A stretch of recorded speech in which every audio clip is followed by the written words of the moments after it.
live, you are live.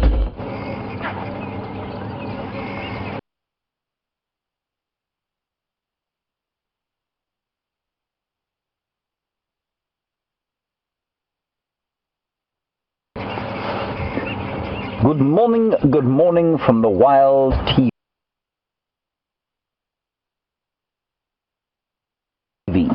Safari Live. This is a very live and interactive safari. Lions from your bath, should you choose, here at Djuma. My name is James Hendry. Andrew is on camera today. He's dressed for the North Pole. He's going to probably boil to death during the course of the day. It's going to be a hot one. On the other vehicle we have got Brent Leo Smith, and he is going to be on foot today with Brian. Two of them roughly combined make up the height of a very large bull giraffe. In the final control we have, oh sorry, Andrew's pointing at a lioness. She's coming across. I'll just keep talking, you watch the lioness. Hello. Oh, she's staring into my soul.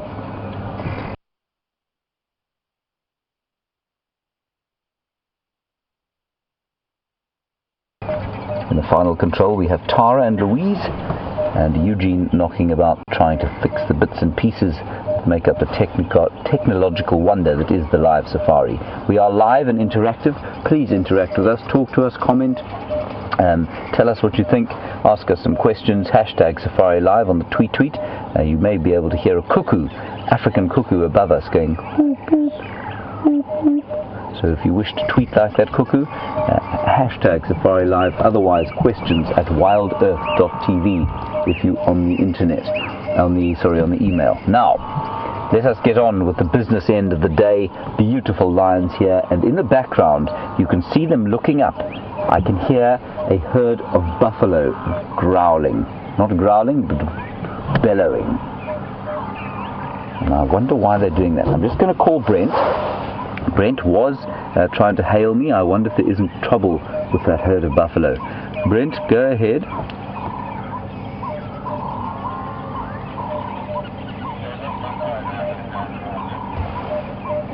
Okay, copy, thanks very much. Brent says the buffalo are coming down here.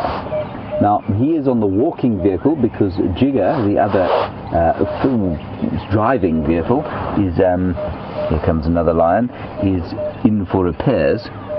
So he will follow the buffalo, possibly down here. Now, this young lion has got a very nasty wound on his back end. I think that was inflicted by a hyena myself. There's been some debate over whether it was perhaps a buffalo. This pride, the Tsalala pride, 3 young male lions you can see with their scraggly teenage beards. They look like sort of Johnny Depp circa 1982. Oh, that's an interesting thing. It's always difficult to explain when 2 brothers start doing that to each other. Right. 3 young male lions and 3 females, and that behavior that you saw there is probably some sort of dominance display, and it's also indicative of the fact that these chaps are now starting to hit what would be termed puberty. They're starting to come, their testosterone levels will start to go up, and they'll start to behave like, instead of just young lions, they'll start to behave like teenage lions, and very like any other mammal. This is quite astonishing. And of course, this is the precursor to their independence, this kind of behavior. And what happens, and Meredith, thank you for your question, when do they leave the pride? What happens is they will eventually be thrown out by the dominant male lions of the area.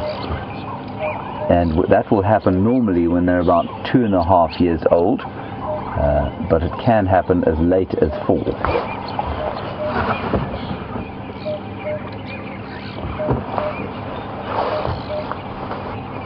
Now this is quite exciting, so just to keep you posted, the buffalo are apparently heading towards us here. they're probably about 400 meters away on quarantine clearings, which is a clearing just off to where Andrew is facing the camera now. And the lions, if nothing happens, if those buffalo don't come towards them now, I think it's going to be a hot day, and I don't think that they're going to move a great deal from where they are right now. Andrew, should we just go around a little bit, and we'll just get a view? If those buffalo do come into the frame, we'll get them.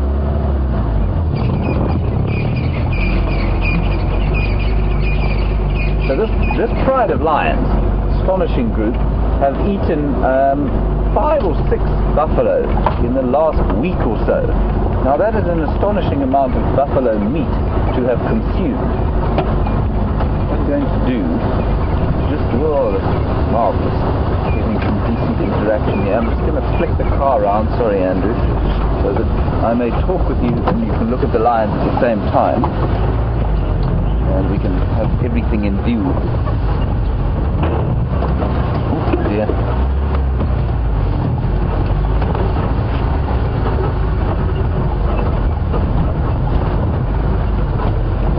And does that work for you? Alright. Let's see what happens here.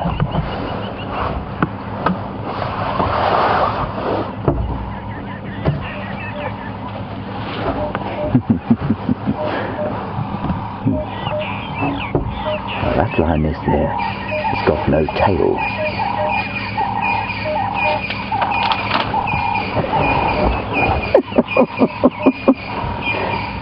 This is not particularly usual lion behavior, I have to say.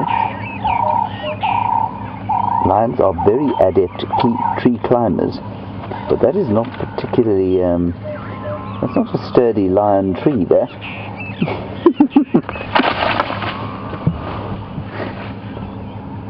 Very ungraceful, I must say. And you can probably hear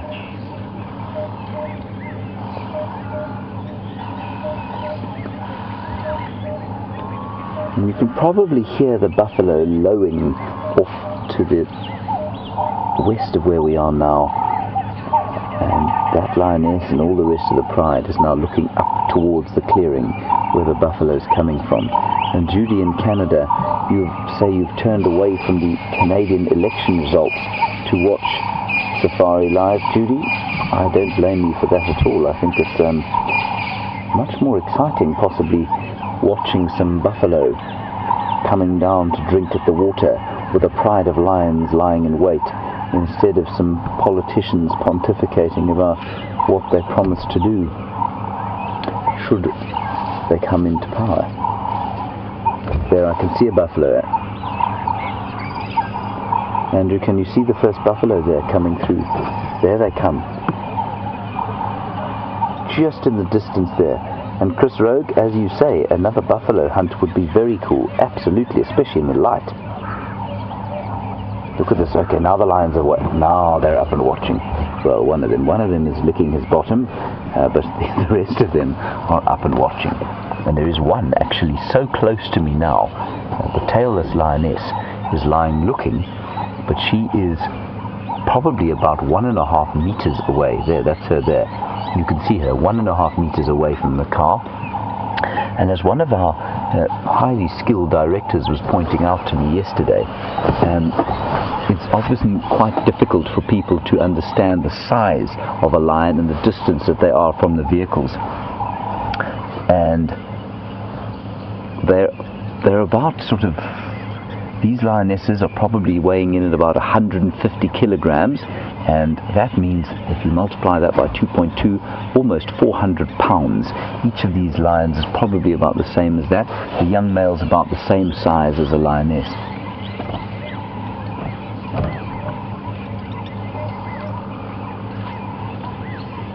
I don't know what these lionesses are thinking. They are so close right now.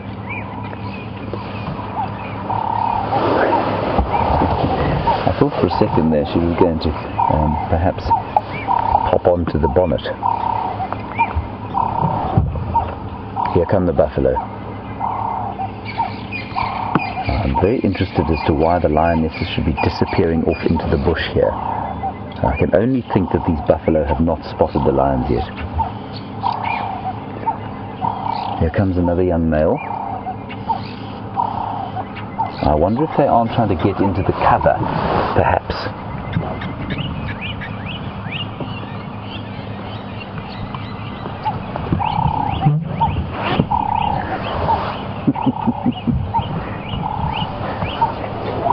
This is magnificent.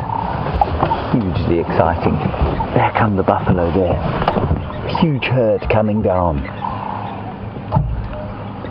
Now, of course, they are desperate to drink. The water is very concentrated at the moment. There's a very small pumped pan at this waterhole, so a little pond of pumped fresh water. The buffalo know that. They have to drink. The lions know that, and they will hang around here, and certainly around all the water holes, waiting to see what comes down to drink. This is just fantastic.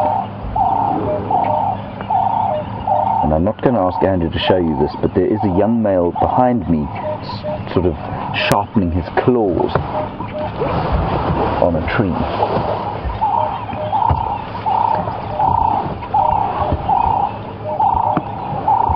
There, he's stopped now.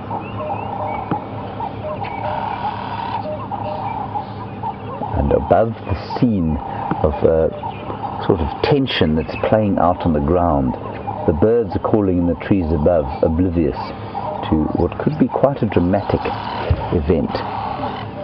I'm not sure why the rest have disappeared into the bush. They've decided that daytime is not a good time to hunt buffalo. That may well be the case, because they will irritate the buffalo. If they're here, the buffalo will be upset.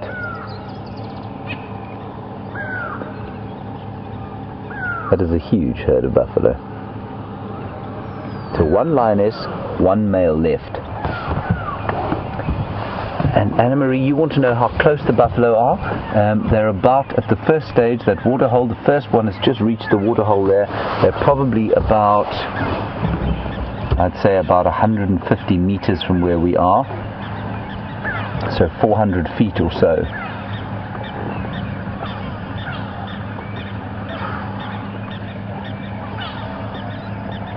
See, that is a massive herd of buffalo. This is wonderful. Wow.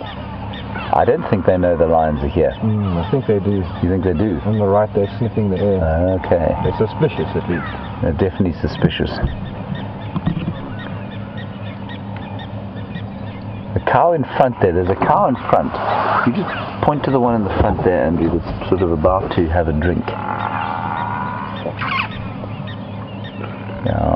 Now, there's a lot of thought about whether the lions smell, what kind of smell they have, and would they induce some kind of a response should the wind blow from behind them into the buffalo. I think that they don't smell very strong. I think they've evolved to not have a very strong and obvious scent.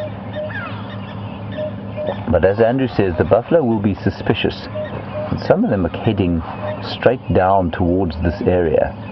And the two lions that are remaining have gone completely flat against the ground. One of them is hiding behind a small grass stand. The other is just kind of pushed herself into the shadows of a tree. And before the rest of them have disappeared into the bush around here, I don't think they'll go far. For them to take buffalo on in that kind of open area would be very unusual. I'm just going to get hold of these guys on the radio. Yeah, affirmative, Craig. You can take standby one.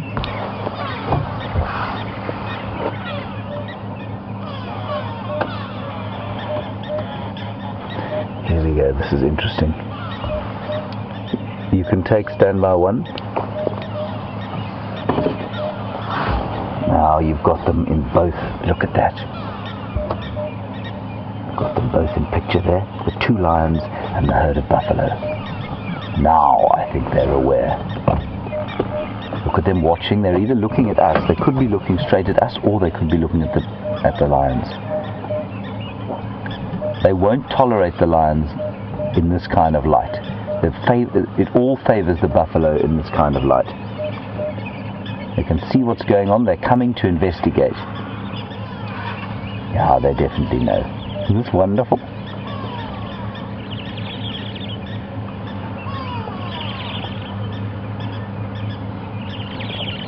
And there's the lead cow.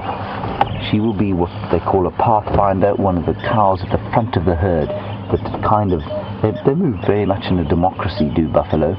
But those pathfinders at the front of the herd will make sure that they understand where all the danger is. So they've seen these lions, I'm sure, and they'll want to come and make sure what their intentions are. And if they get close enough, and it's only the two of them that are here, I can't see any of the others. They get close enough, the buffalo will chase the lions away. Look at this. Isn't it just wonderful?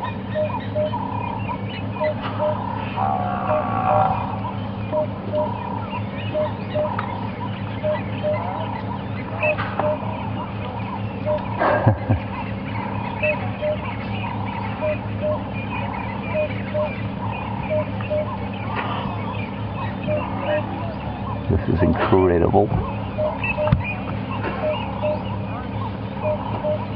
This is a big herd of buffalo, probably about 200, 250 strong. And that little pond of water is obviously not enough water for them. They're going to move towards some other water. This is unbelievable. Look at the two lions now, hunkering down, flattening themselves against the ground as much as possible. Tails flicking. Look at the tail flicking, just like your house cat might if it was about to attack a mouse. Oh, there we go. Gee whiz.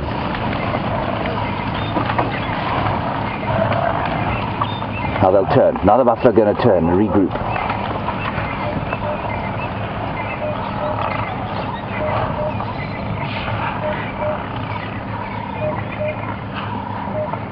That's typical of two young lions, to make an attack like that, too early, too much in the light. Now the buffalo are going to turn. Here they come. They won't tolerate this. Here the herd comes.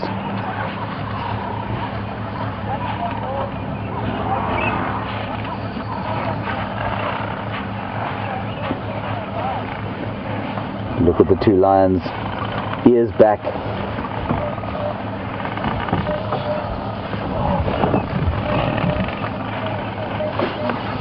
This is amazing. Listen, lion's calling. Lion's calling the rest of the pride. Just get out of the way here.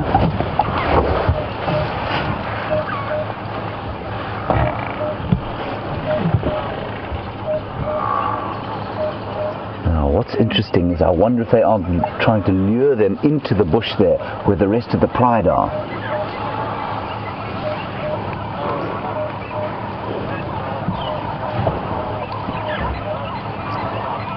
And then, Ashley, you've made a very good point that maybe the other four have gone around to try and scare them towards the other two. I think it's because of the perspective from your screen. They haven't. They've gone off that direction there. The buffalo have come from here. Now, whether these two are trying to lure the buffalo into the bush here, I couldn't tell you. But I think you'll find, because of the light, the more experienced lionesses have moved off into the bush. If an opportunity arises in the thick stuff there, they might go for it. But out here, these 4 lions against a herd of buffalo like this are really going to struggle.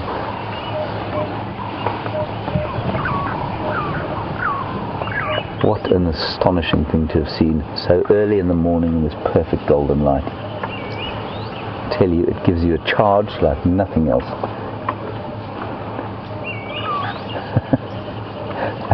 I've never had that live before, and it almost feels completely surreal.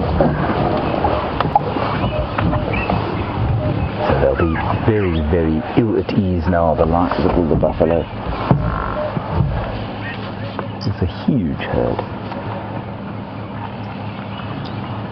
Some of them drinking, some of them grazing. These are all these are majority of mature cows in this particular area. And they will be the pathfinders. There are some bulls, And those bulls will make short work of a young lion. And as John says, time for the lions to retreat, and absolutely they have. And if we look through to the other side there, just over there, we can see where those pathfinding cows are standing staring into the bush where those two lions went. And interestingly, they're not going to push through and attack into the thick bush. They can't see where the rest of the pride is. They can't see where those two lions that they've seen have gone, and so they'll stop at the fringes like that. They won't want to go herring into the bush after them, because the advantage shifts once they get into the thick bush. And I can hear some squirrels alarm calling to the left of your screen. And as Barb is correctly surmising, they are fairly safe in a herd like this, especially in the middle of the day. Well, I mean, middle of the day is a bit strong, but certainly in the light. In the darkness, it's different. The lions can get around them without them seeing, without them knowing what's going on. But in this kind of light, what will happen is that the buffalo can see precisely where the lions are, and that's why they won't go into the bush after them, where the advantage might turn again towards the lions. Look at them all.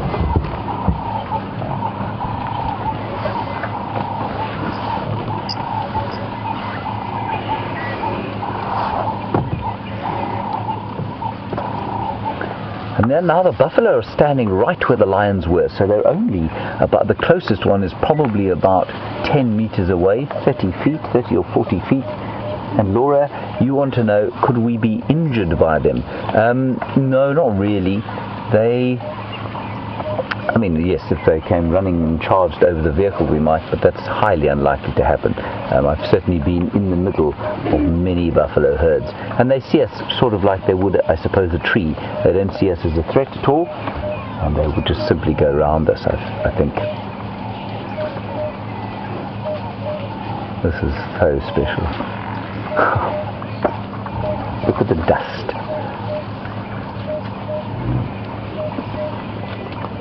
And another question from Ashley as to whether these buffalo are migrating. Ashley, they're not migrating. They're not a migratory species. They're pretty sedentary. They've got a large home range, but that home range is defined purely by the amount of water that there is. Now, there is water in the Sand River, about 5 or 6 kilometers to the south of us, and there is water in Buffelshoek in a number of different dams. There's a little pond here, so there's no need for them to migrate. They'll just move from water point to water point. That one there, of course, is now smelling human being, and that's why her nose is turned up towards the sky like that. So actually not migrating, just moving. Now a few of them are moving off into the woodland.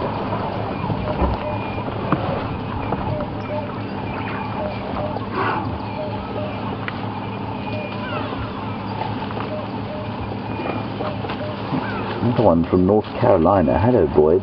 Thank you for your question. How much do lions eat, and how often do they need to eat? Boyd, it depends entirely on what they kill and how many there are, of course.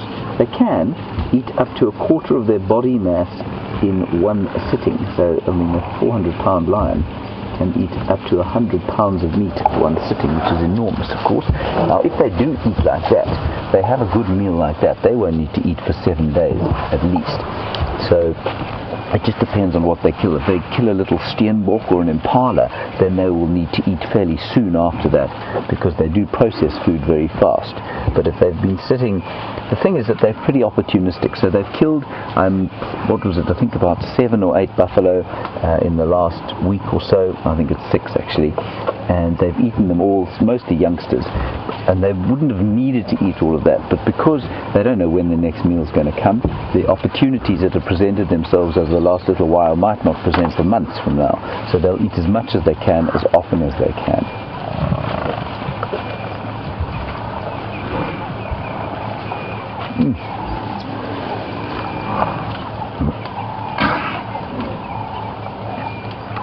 What is the big foxpecker eating a tick? Look at that. That is a massive tick.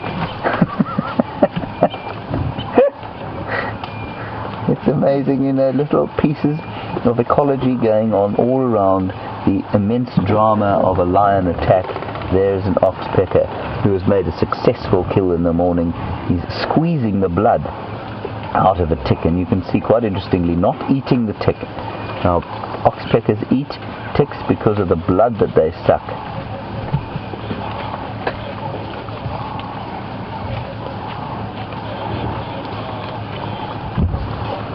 That's wonderful.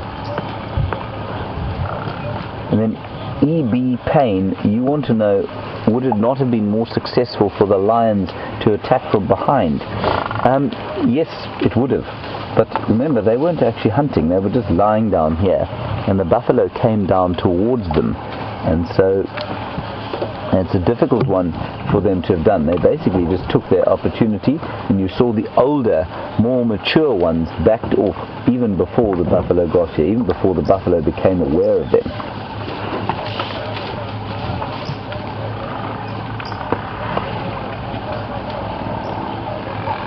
And then Debbie, you want to know if the lions are hiding. To a certain extent they are, yes. They're getting out of the way. So I think what we're going to do now, we're going to go fringing around the side of the herd here and see if we can't pick up on where the lions might have gone. I suspect that they've probably gone quite deep into the block to the east of where we are now. I don't think they want anything to do with an angry herd of buffalo during the day. At night, like I say, a totally different prospect. But during the day, these buffalo will be okay. I can hear squirrels' alarm calling off to the side there. Can you hear them, Andrew? So perhaps the lions have gone a little bit to the north.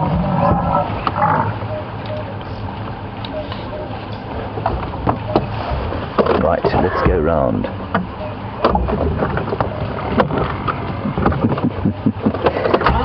Cheryl, thank you. You think I'm surrounded? I wasn't quite surrounded. We did have a backward escape route. Carol, you want to know, I don't think I should move. Well, yes, now to get a better view, but I think we were in the most perfect position there, weren't we, to watch the lions? We had the lion's eye view, see them make that little foray. It was a slightly pathetic attempt, to be honest, and I think they pretty much knew how it was going to end. That's so often how these attacks occur, where the animals will run, turn, and then face each other again. And if you watch lions having a fight, that's often what happens. One group will charge in, the others will run, turn around, then the attackers will run away, and it's how they gauge their strength. But the buffalo, those pathfinders, once they got into the rest of the herd, they kind of consoled each other, G'd each other up, turned around, and that was that for the lions. A wonderful, perfect way to start the day. Hey Andrew, it's tough working here, isn't it? Yeah, tough life out here in the bush.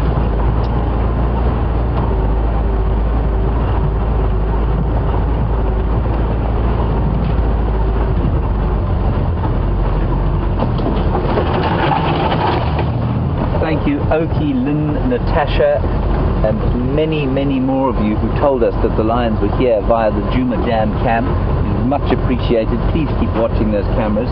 It is hugely important to what we do, and we're very grateful for the updates you give us.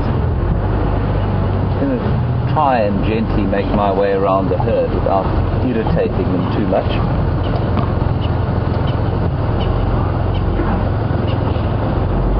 Marvelous. I wonder where those lions have gone.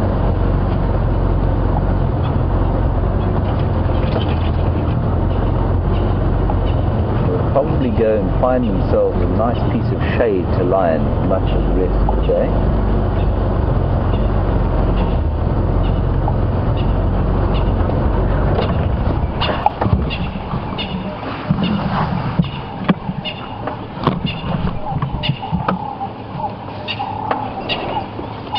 Going to be stinking hot today. I can really feel the heat building on the side of my face.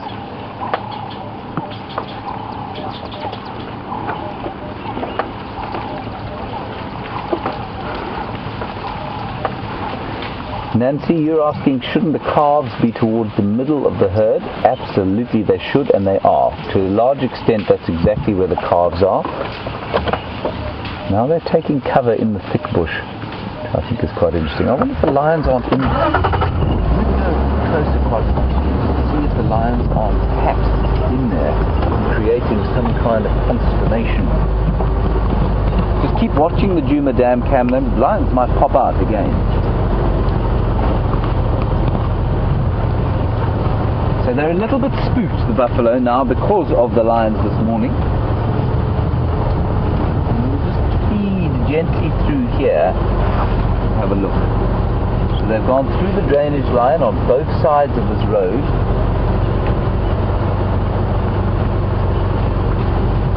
And if you're wondering what it smells like a dairy, basically.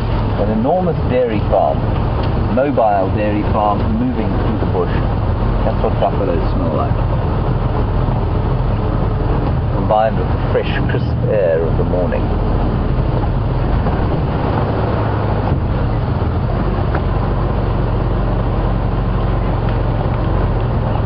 Nice question. Nice assertion from, sorry, I didn't get the name, of, just to reiterate and recap, this is the Tsalala pride that was hunting these buffalo.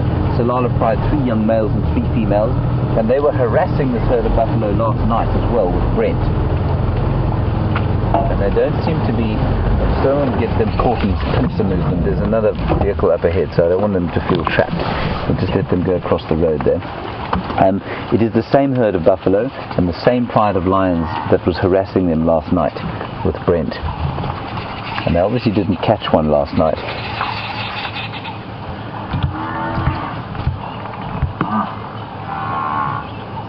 There's a little calf.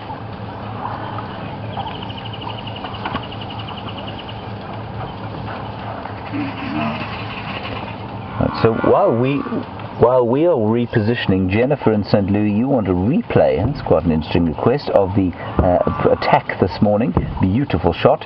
We'll go across, we can actually do that, believe it or not. We'll show it to you now, and I'll carry on and see if we can't replace and find some lions the other way. See you now.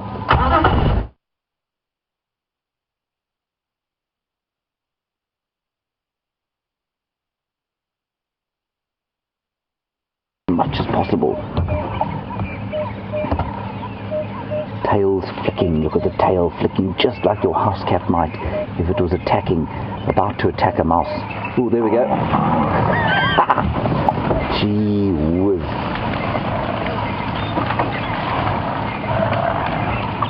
Now they'll turn. Now the buffalo are going to turn and regroup.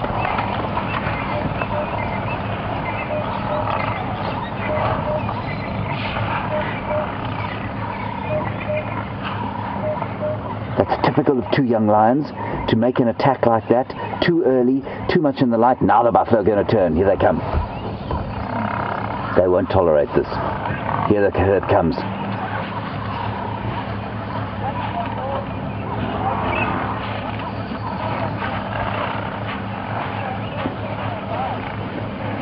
Look at the 2 lions, ears back.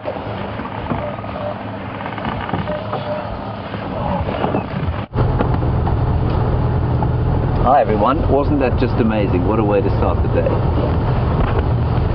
So we're just cruising along here next to the herd. I suspect those lions have gone in here somewhere.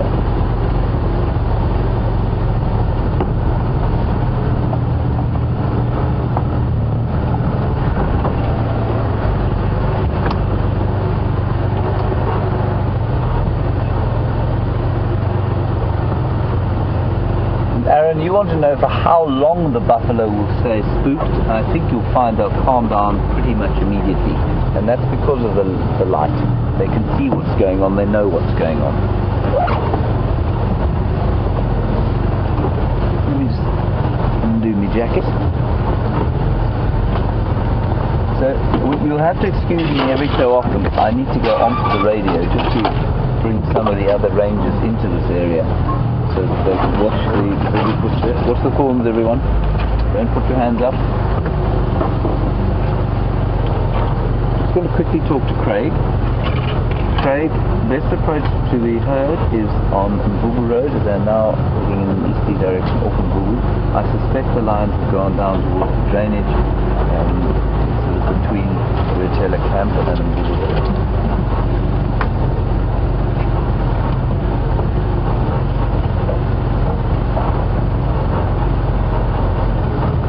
We have all of these buffalo. Now they've settled down to graze. So Aaron, if you're wondering whether how spooked they were going to remain, they're now just starting to graze off towards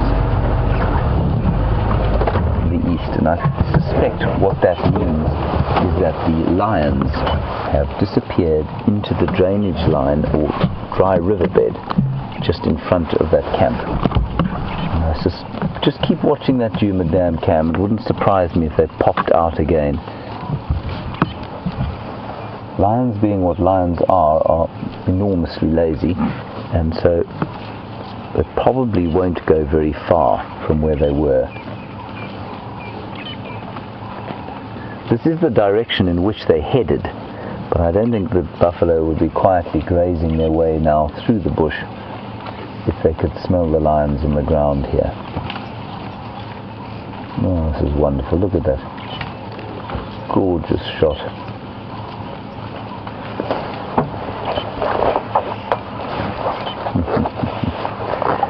I think Edward is absolutely correct when he says that somewhere right now those lionesses are being, or the young lions are being chewed out by the adults for their pathetic attempt.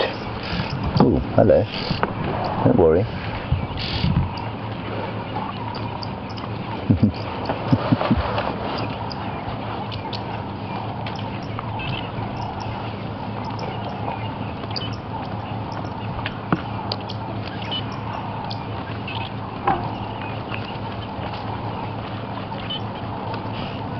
Now, an interesting question from Clay. Why did the buffalo run first before they turned around and gave their cavalry charge? Why didn't they just charge straight away? Clay, I think it's simply a question of panic, and it's precisely how lions kill buffalo. They panic the herd, make them run, and then they can get in there. Once they can get in amongst them,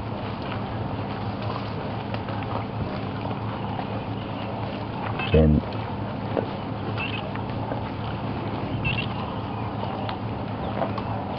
and Rhea and D. Hodgkins,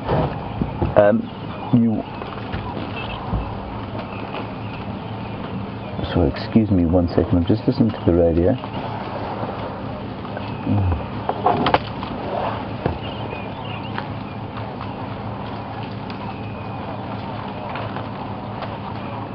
I'm just listening to the radio, everybody. I will get back to your questions.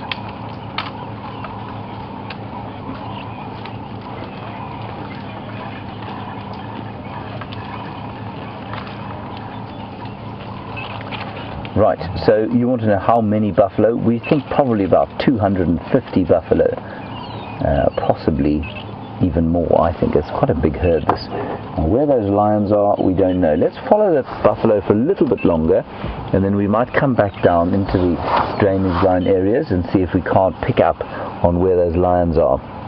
Lions are tremendously exciting when they are actually doing something other than sleeping. They do need to sleep a huge amount. It's not just because they're lazy. I'm being a little bit facetious about it. And so often a better idea, once this heat starts to build, as it is already, to stick with something like the buffalo. They're more likely to provide us with a bit of action. I'm just going to take my jersey off.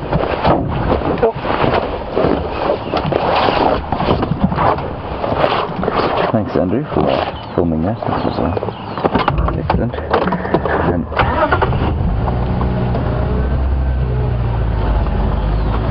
just going to give a quick update on the taxon. Actually, you just keep me posted on their movements there. If they cross north, perhaps if they come east or west.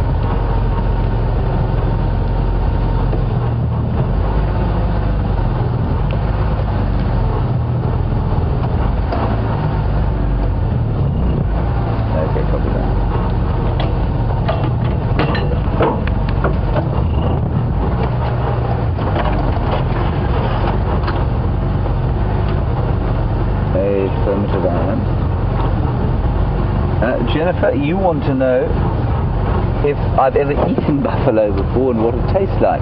I have had a buffalo steak before. it's not entirely unlike chewing on, if you can imagine an old saddle that has been left out in the rain for 3 or 4 years, then hung over a fire and smoked for a while. It's a bit like what buffalo tastes like. I'm being slightly facetious. It's tough. I think that if it's cooked by a true expert, it's probably pretty good. They certainly do make quite a lot of meat, but it does tend to be tough. And what we are not used to, I think that we eat a lot more meat than our human ancestors used to eat, and we tend to think of meat as the kind of meat that we get from the shops. Steaks with huge pieces of fat around them, and lamb chops with fat on them, and that sort of thing. Animals out here don't lay down fat. They're living in a kind of nutritional, not deficit, but they're on a nutritional edge all the time. And so only in really amazingly good times will they actually lay down fat. And so you don't get those kind of fatty cuts of meat, or cattle, or buffalo, or animals that aren't raised in either feedlots, which is a bit of a sad way to raise an animal, or even grain-fed in natural areas. So what you find therefore is that the meat tends to be quite a lot tougher than it might be otherwise.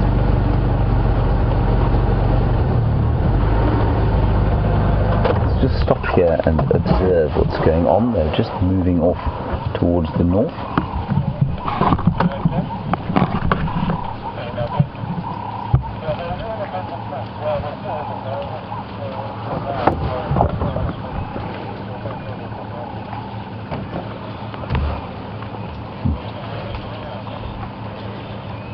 Eileen in Boston, you want to know what it feels like to be in amongst these buffalo.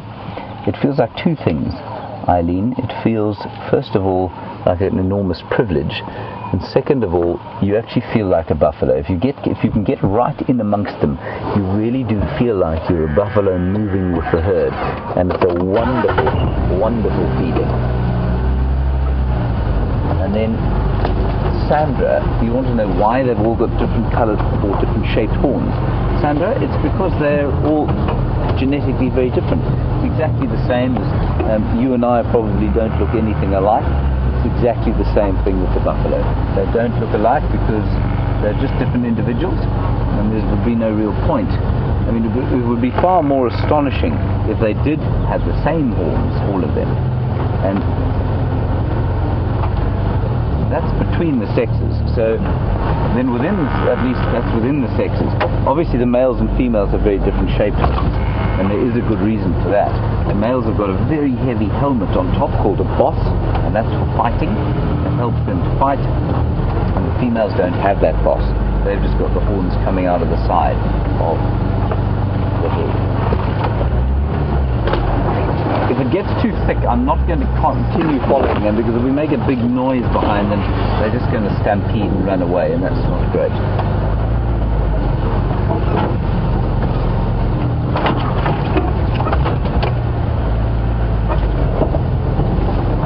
So Kevin, you ask a very valid and very good question. What are the chances of there being another coalition or pride of lions following this herd?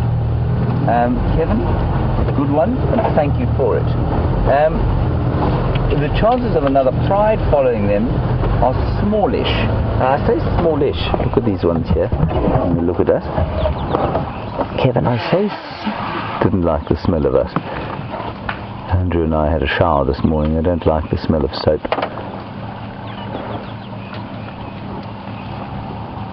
Kevin, we're in the middle of the Nkuhuma Pride's territory, and so it's difficult to say. The Nkuhuma Pride could be around here. We're in the middle of their territory, and the Tsalala Pride is right in the middle of a territory that is simply not theirs, and that they have never marked before. Some more buffalo coming through there. But so the chances of the Nkuhuma Pride coming across this herd of buffalo while the Tsalalas are in and around them are pretty strong. Also, the Birmingham males are not far south of here, and Brent heard them calling earlier this morning just to the south of the boundary. So it's not impossible that they could come up towards this herd if they were feeling peckish and try and pick one off. So a pretty good chance of other lions being around the area. Good question, Kevin. Let's just a few clearings off to the eastern side of where we are, and I think we'll get there.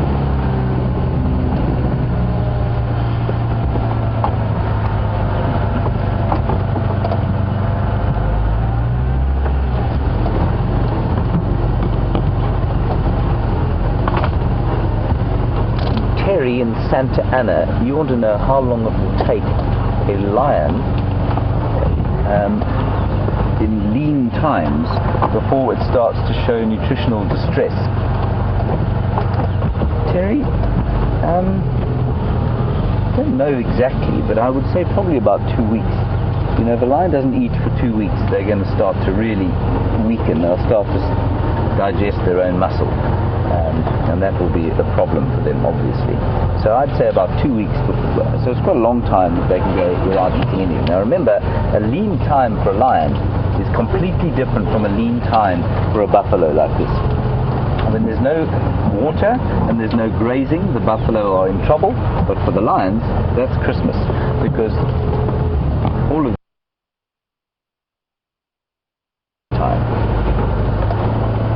So lions love these kind of drought times, and we can see it. I mean, they've killed lots and lots of buffalo over the last 10 days or so, and that's because things are a bit lean for the buffalo. The water is very concentrated, their movements are entirely predictable, and that's why lots of them are being knocked off.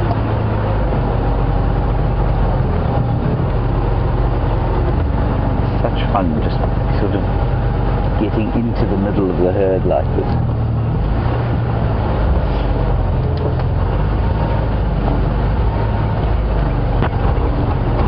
Rhea and Patty, you want to know if they've missed their chance to drink, these buffalo. Watch your head here, Andrew. And will they return to that pan? Rhea, I think that they probably got to that pan thinking that there may have been water in the big dam. I think they gave up on that, and I think they're heading north now into Buffelshoek, which is the reserve to the north of us, and I think they'll find a much larger body of water to drink. I don't think that they left that pan because of those lions, no, and I don't think they'll go back to it. You can see the bushes closing around us now, and this is pretty normal. This is Combretum woodland, and that's the majority of the kind of vegetation that we find here. And we'll try and just gently follow them through here to the boundary. We may give up before then and then go and see if we can't spot those lions, which will no doubt be sleeping under a bushel.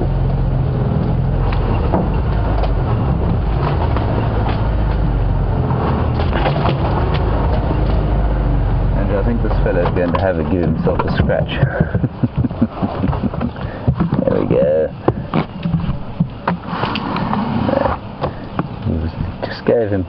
Gave herself a little bit of a scratch on the undercarriage there, and has now moved on. An itchy udder, I think. Go ahead, Craig. Just on the radio. Affirmative. Now in the block between Mvubu and Gari, Cutline, Mobile North. If you don't want to come through this, it's pretty thick in here. I think if you stand by on the cut line, they'll pop out in about probably 10-15 minutes.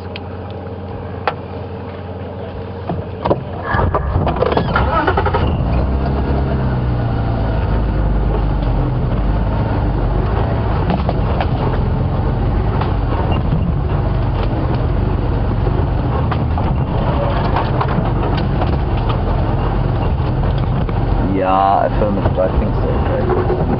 I didn't follow it, so I'm not sure, but I suspect that. Craig just wants to know where I think the lions have gone, so he's going to go and have a look around where, in between the lodge and the road.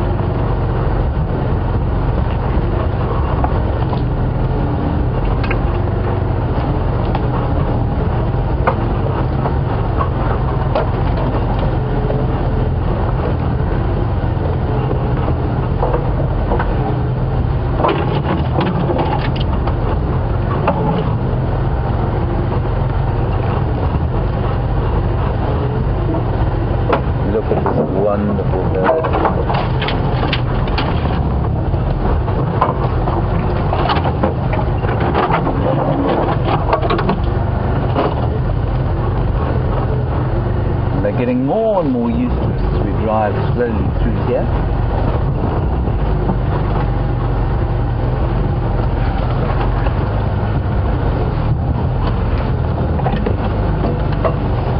Oh, being attacked by a strychnos tree.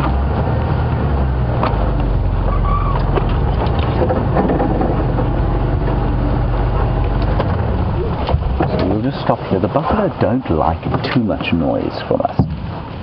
We need to be a little bit sensitive to them. I think we tend to be probably fairly insensitive to buffalo normally. You know, elephants, it's obvious when they're in distress. And buffalo, I'm not sure that we treat them with the respect that they're due always.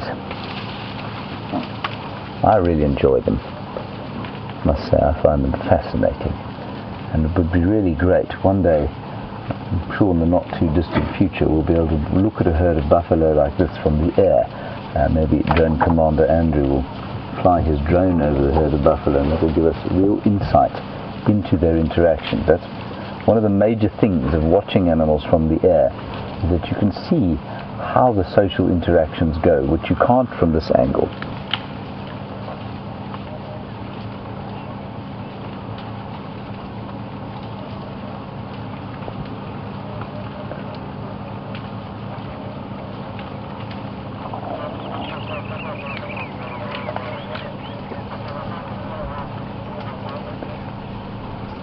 So Sandy and Brenda, you're asking about the differences in the way that the buffalo move and who makes them move and where do they move. They're normally led by consensus, basically. There's a group of females called pathfinders at the front, and they tend to decide the direction of the herd, but that is generally done pretty much democratically. There's no matriarch like there is in an elephant herd, and they don't move. The amount that they move depends entirely on the grazing and the water that's available. They have a home range, and the difference between a home range and a territory is that a territory is something that is marked and defined and fought over, so that they'll defend it against animals of the same species. Buffalo don't do that, nor do elephants. They have a home range, which will be a very large area that they move in, that they don't necessarily defend. In fact, they won't defend it at all against other animals. It just happens to be where they live. At a time like this, they're moving from water point to water point and eating what they can in between. Remember, we have had a little bit of rain. It looks very green around here, but it's the trees that are giving the greenery. The grass is still very grey and brown. There's the odd shoot that comes from the 40 or so millimeters of rain that we've had during the course of the year, but we haven't had proper rain yet, and so the grass has not sprouted. There's been an initial flush of green, but it's gone brown again quite quickly, and until it becomes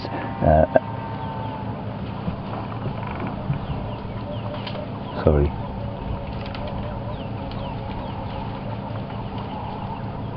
Did you hear that? Sounds like a buffalo dying. Distress calling. And a long way from here. Okay, what we're going to do, I'm not going to follow these buffalo through here. I'm going to let them, I think we've had a good sighting of them. What we'll do is we'll head south to where I heard that sound. It may well just be a cow or a calf looking for the rest of the herd. Let's go that way. I don't think it's a distress call, but it could be. So just quickly to finish that discussion, they'll move purely according to the water and according to the grazing. This time of year, when the grazing's a bit rough, they need to kind of move as much as they can, but within the bounds of where the water is. Right, let's head straight to the south of us here.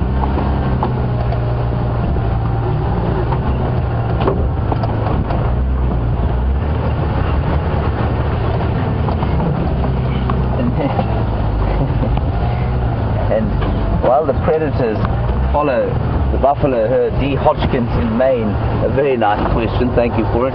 You want to know, do the dung beetles follow them in great swarms? No, they don't, D. I'm not sure that's a serious question.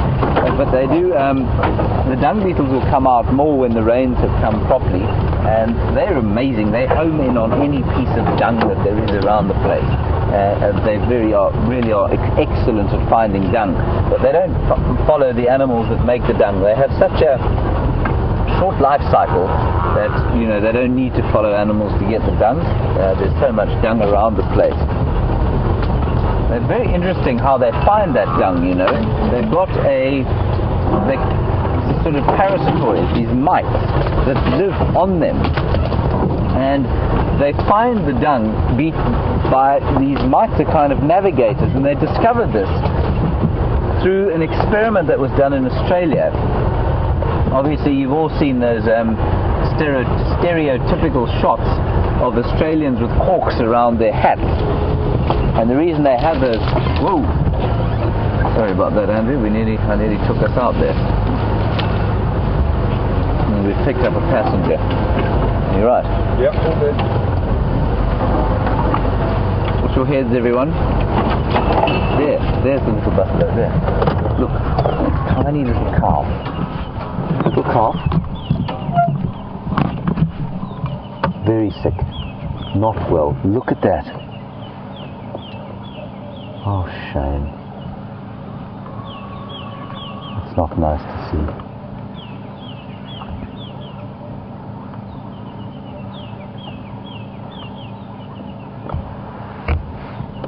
It's not well. You can see it's very skinny.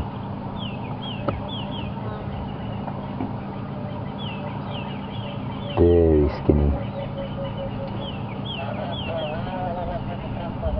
I wonder if its mother hasn't died. You see its tail's gone, probably bitten off by some lions.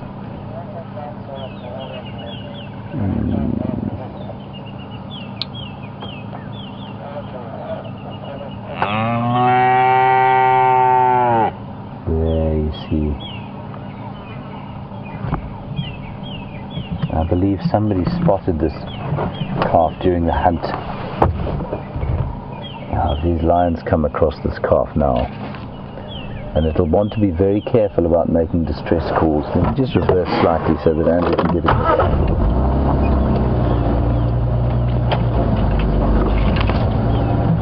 Is that alright? Let me go forward and turn around. I'm being lazy. So that's the calf that was making that distress call, and it'll want to be very, very careful of doing that with the lions around here, because if the lions hear it making that distress call, or even hyenas, they'll rush in here. Keeping a careful eye out.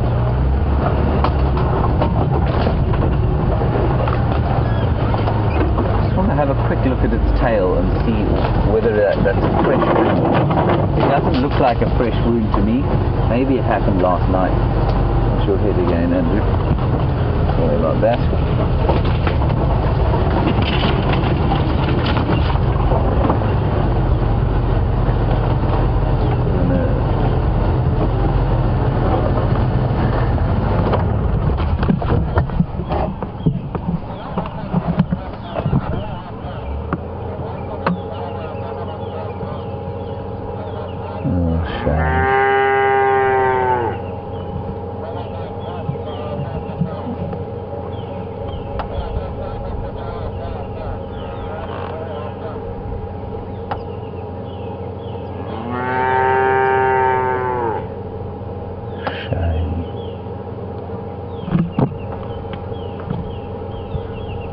Oh, this is heart-rending.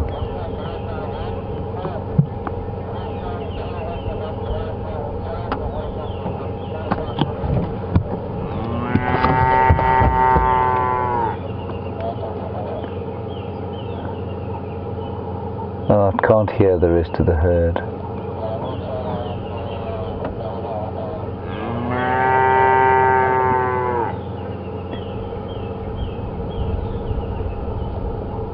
This is not easy to see, I must say. And it's one of Well, it's one of the great sort of, not sadnesses I suppose, but one of the difficulties of life out here is that herds of animals, except for elephants maybe and wild dogs, they can't afford to stop and look after stragglers like this, because it does have a huge effect on the rest of the herd. And so this little chap, I'm afraid, is probably going to be consigned to death on his own. The rest of the herd is further north of us.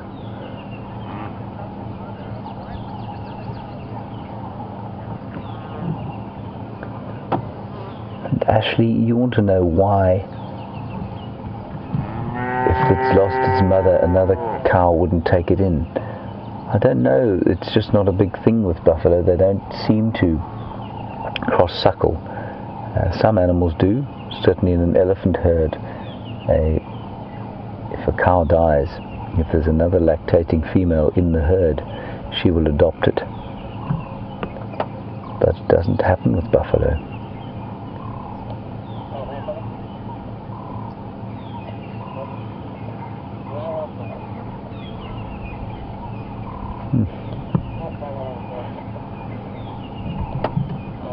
So I can hear the rest of the herd quite a long way to the north.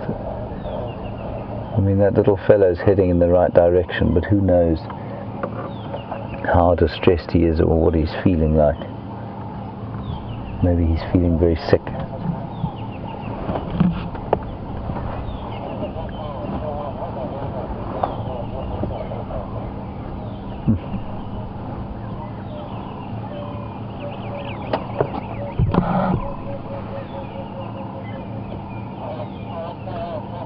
It's interesting, all around here life continues, of course. The birds are singing, the flowers continue to leap out of the ground. Yeah, but for this little buffalo, I'm afraid things have come to an end.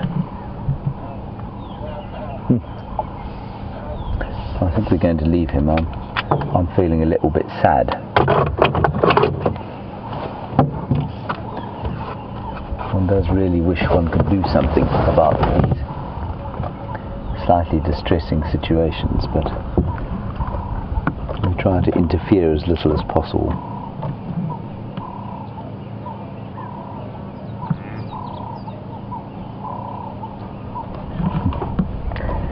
Alright, let's go see if we can find the lions.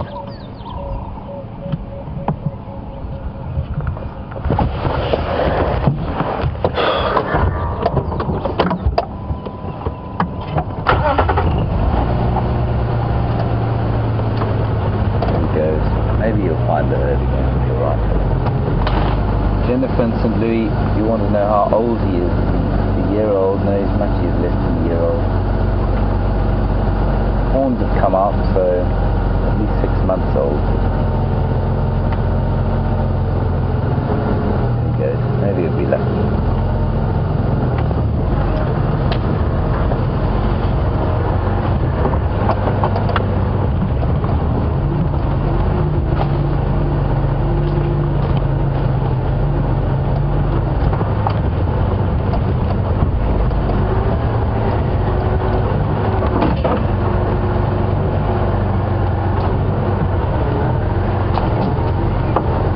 And some of you are saying, couldn't I lead or herd the calf back towards the herd? I might be able to chase him towards the herd, I suppose, but he's been left behind because he's lost. He's been left behind because he's sick. You can see his hips are showing, he's been injured, he's probably infected, and like I say, we try to interfere as little as possible.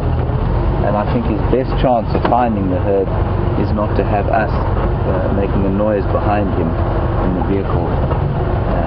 I have to confess, I've tried to do something similar like to that before, and it did end in a fairly tragic situation, which I'm not going to share with you. When we get involved out here, I find that 9 times out of 10 it ends in a way that we just didn't expect it to, and it's normally not very good for the animals. So I think the less effect we have there, the less noise we make around the animal and the rest of the herd, the more chance he will have of being found by the rest. So we're going to leave him be, and hopefully he will find the rest of his herd. I suppose the one mercy of being, if the lions do come across him, is that it will be a very fast end. Right, on that sad and somber note, let's go across to a almost universally cheerful human being. Brent Leo Smith is on foot, and he's with a herd of elephants, which I think is rather exciting. So let's go across to him. I'm going to continue looking for the lions, and I'll see you a bit later.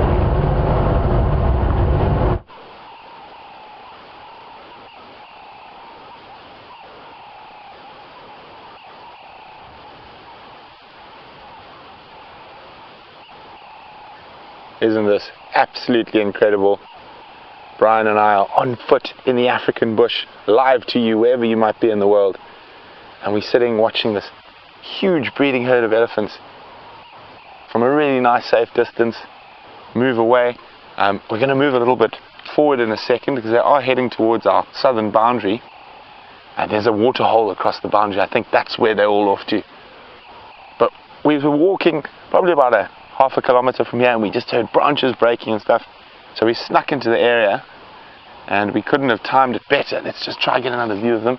As we came out onto the eastern boundary, and these ellies are just moving through this beautiful open area.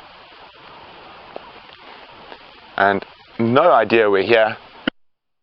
Going off to have a morning drink.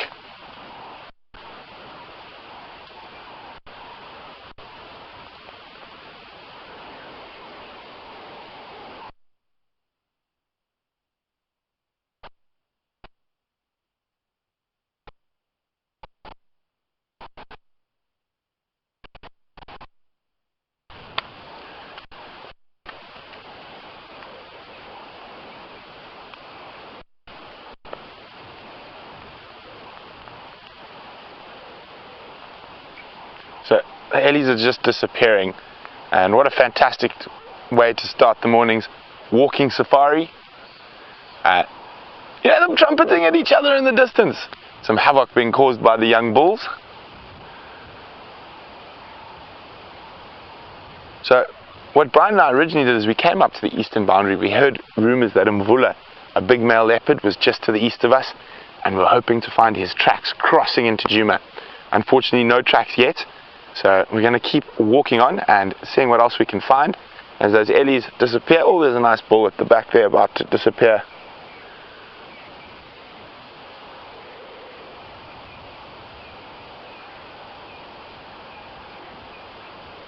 I do love elephants.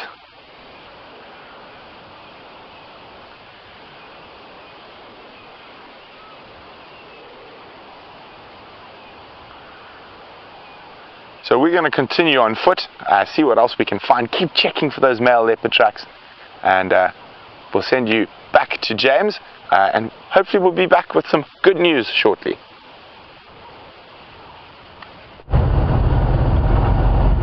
Hello everyone, nice to see Brent, I'm sure, and the elephants, possibly even more than seeing Brent. We are going down towards the waterhole here at Gallagher. Now, let me just give you a lay of the land. To the left-hand side of your screen, or where I'm pointing, is the Djuma Dam, where the camera is. And there's a drainage line or riverbed that runs in front of the lodge. Just sort of where I'm indicating there, and over there where I'm pointing is another little kind of pumped pond, like just the same as the one that there is with the Djuma Dam. And I think the lions came into this area. They did come towards the road where the buffalo went, but they either would have come through here. I don't think they would have followed the exact line that the buffalo have gone. They've either come through here, or perhaps they've turned slightly to the south. And so we're going to check through here first, and and then we'll go around and see to the south if they haven't popped out somewhere there. The difficulty now, of course, is that they disappeared and the buffalo did walk over the tracks of where the lions have been. And Gloria, you want to know, it's a good question. We just, before I left you, we had that rather distressing sight of that sick and dying buffalo. And you said, do I think it had bovine TB? Gloria, I think it's a very strong possibility.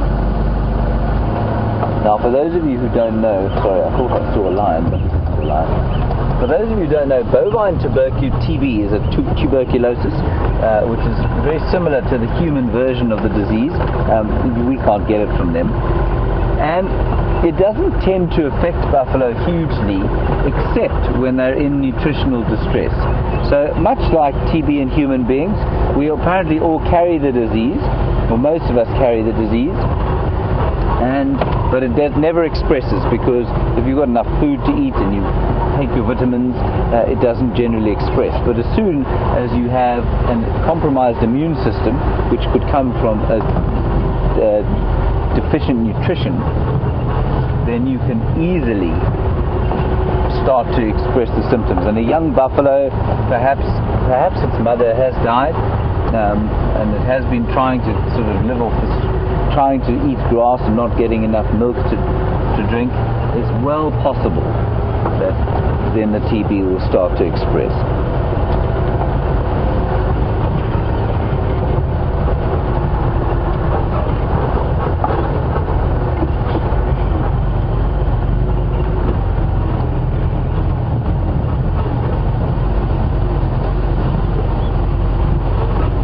Tammy in Seattle, thank you for your question, and it's a good one. You say you saw that calf, or you think you saw that calf during the chase, and why would they have got separated? I think you'll find that when that herd actually ran, it moved quite quickly into the bush there, and I'm sure all it is that calf is very weak and unable to keep up with a pace that isn't more than a gentle grazing pace. You probably find that the calf was on its own for small periods last night as the herd moved away, and was just lucky not to be found by the lions. It may have even been found by the lions and had its tail ripped off, but I think that injury doesn't look new to me. It looks like quite an old one.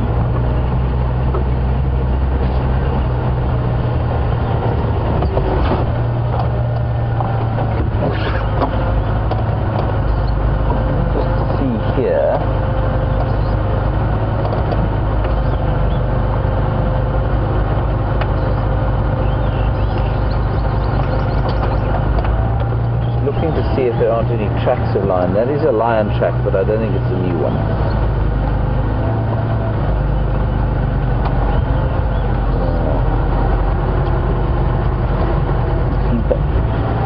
Here is Craig, who's also looking for lions, and there's some giraffe there. We're going to look at the giraffe.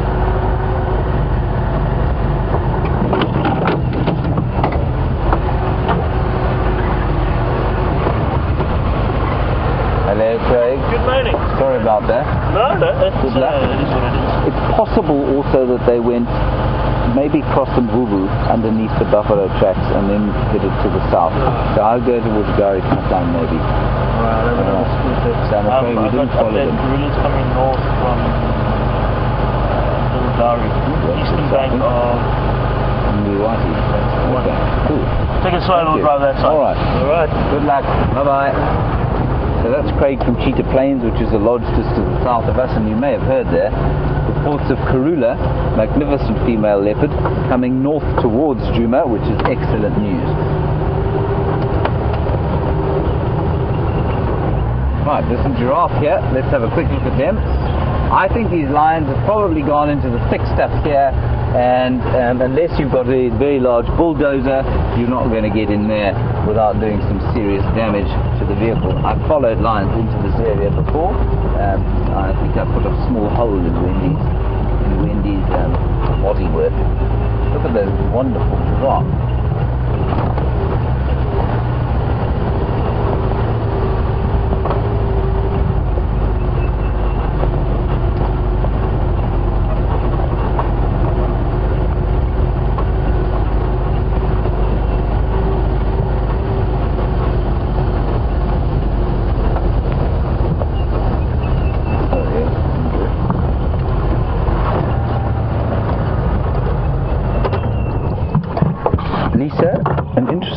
question.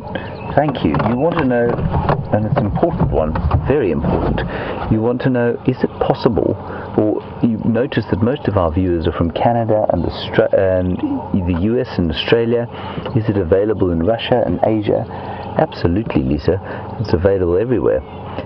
It's only the only thing that stops anyone watching it is the lack of a decent internet connection. So you can watch this absolutely anywhere in the world. Look at this. This is wonderful. It's so rare to see giraffe drinking. I hope this bull's going to spread his legs and dip down and show us how giraffe drink. It's a wonderful thing to see. So Lisa, anywhere in the world, why, if you click into WildSafari Live with a decent internet connection, you can watch it anywhere. I'm not sure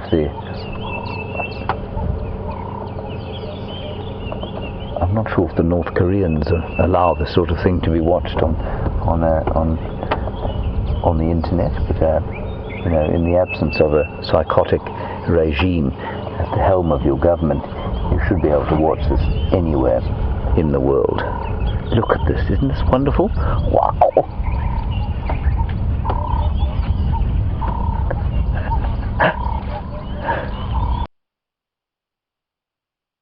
That's wonderful.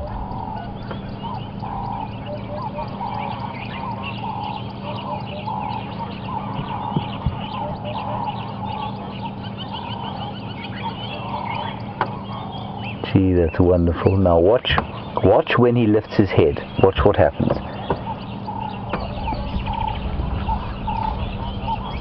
He just did precisely what I thought he wouldn't do. Normally what they do is they flick their heads back because of the pressure build-up of blood in the brain. But he's probably might be just looking to see. Maybe he was alarmed by something.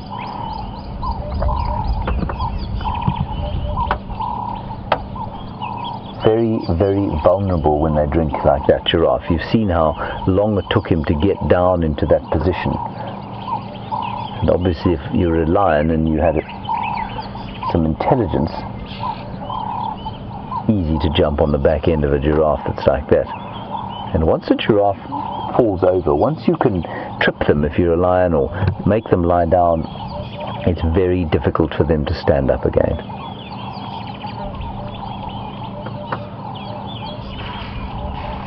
There's some alarm calling going on there. Can you hear that, Andrew? Yeah. And the other two giraffes are now looking in that direction. That's where the lions are.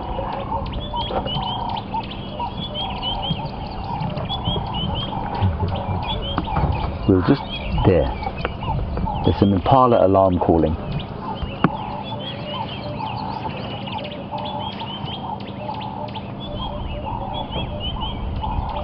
In the middle of that kind of thick stuff there. Just keep your eyes on the Djuma Dam cam, everyone. Those lions might pop out there. We'll take a drive around there just now. I wonder if they won't come for a drink there. Let's sit here for a little bit longer, enjoy the giraffe and see if the lions don't pop out here. The heat is starting to build, so I suspect what they're going to do is just find themselves some shade.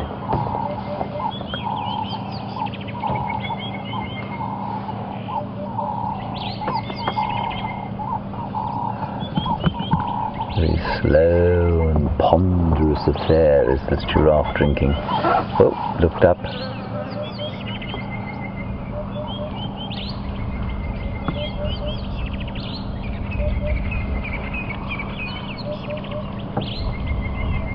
So we often talk about alarm calls, and a giraffe doesn't make much of an alarm call, but impala make a sort of snorting sound when they see a predator, and that's what Andrew and I can hear, and certainly what that giraffe can hear.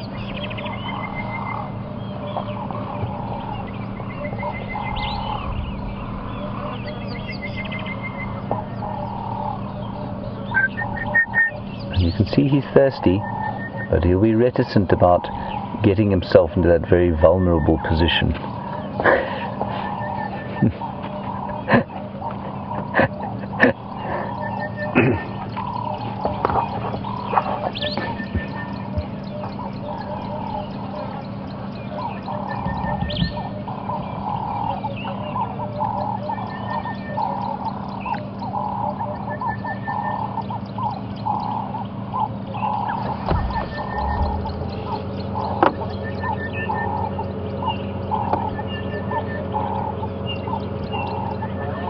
Marvelous.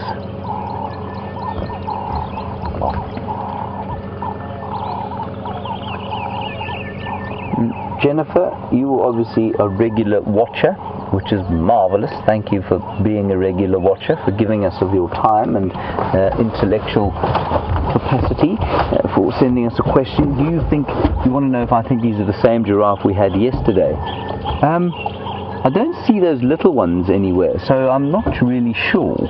Andrew, what do you think? I was on bushwalk yesterday, so... Yes, with me. Oh, I think yes. that's what Jennifer's referring to. No, yes. it's not the same. Yes, not the same. Yeah. No, I tend to agree with Andrew, now that he's remembered that he was in fact with me yesterday watching some giraffe. It's nice to be remembered, really. Jennifer, there were some very young calves with the other group, and so I don't think this is the same group. Andrew, I'm obviously deeply insulted now that you find me so completely forgettable. I forgot we were on foot. It's like a totally different thing. No. The damage is done. I'm hurt now. Sorry, Jamie. It's okay. We'll get over it in a week. Right, the giraffe have melted into the bush. Let's go around and see if we can't find what those impala were alarming at. Like I say, it is very, very thick.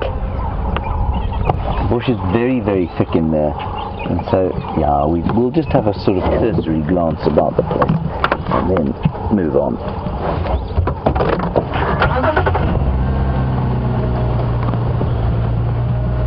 It's going to be hot today.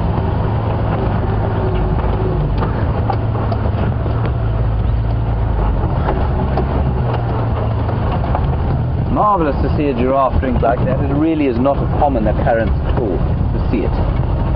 Like I say, they are extremely vulnerable when they do drink, and they don't have to drink all the time, especially this time of year when there's lots and lots of different greenery for them to eat, and that greenery contains a lot of moisture, and so they're very efficient at drawing the moisture from their food, and so they don't always have to drink.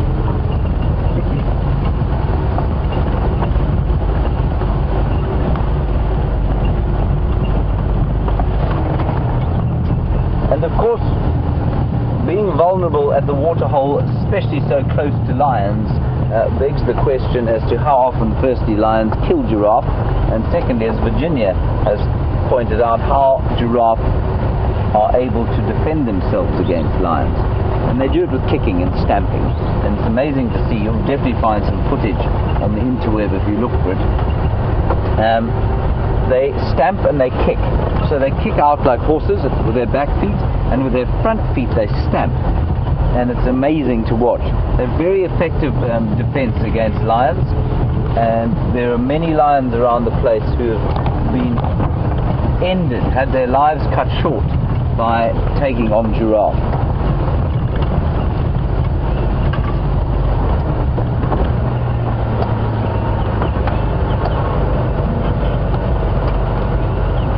Going to look through here.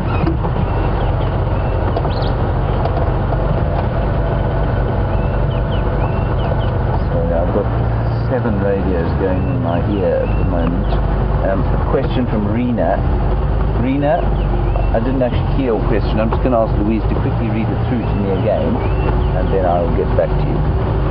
But there is a chance that Karula is coming this way.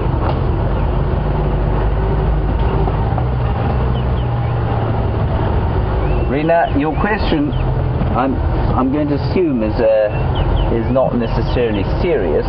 You want to know if a giraffe drank coffee, would it be cold by the time it hit the stomach?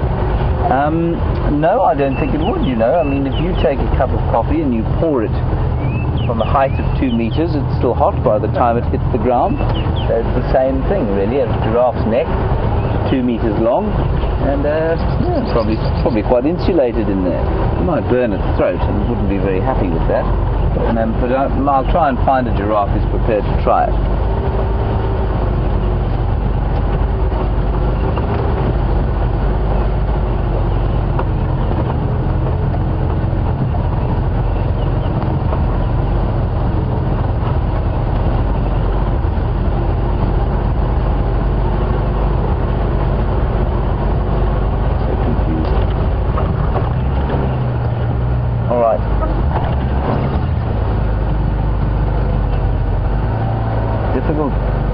difficult to know what to do with this. I'm just going to get an update because I think Karula the leopard is on her way here.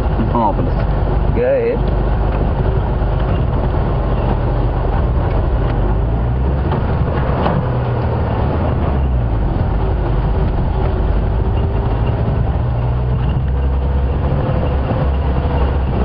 Okay, copy, thanks. Yeah, we're going to leave this area.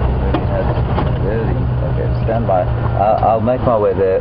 Just keep me posted. I'm going to have a quick drive in here. There are some impala in there. Karula is coming towards the boundary. She's not here with us yet. So we're not far to the north of where she's coming. So we can nip down there. I think what we'll do is just quickly drive through here.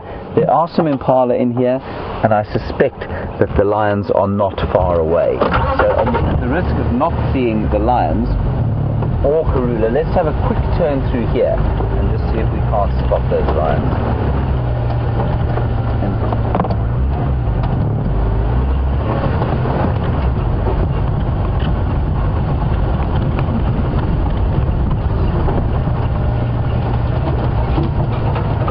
Hello Richard, you say you've just come across the stream, and very nice compliment, thank you for saying that the rangers are giving good commentary. Thank you. Richard, I hope that you will join us for many, many days. Tell all your friends, family, and perhaps anyone you find on the street about us, and carry on talking to us. It's very good to have you along. Thank you. So here the impala, I think they were the ones that were alarm calling. It was around here that they were shouting. Now, they won't be particularly terrified of lions that are fast asleep. And like I say, keep watching the Djuma Dam cam, because I think what you'll find is that the lions may come to have a drink sometime during the course of the day.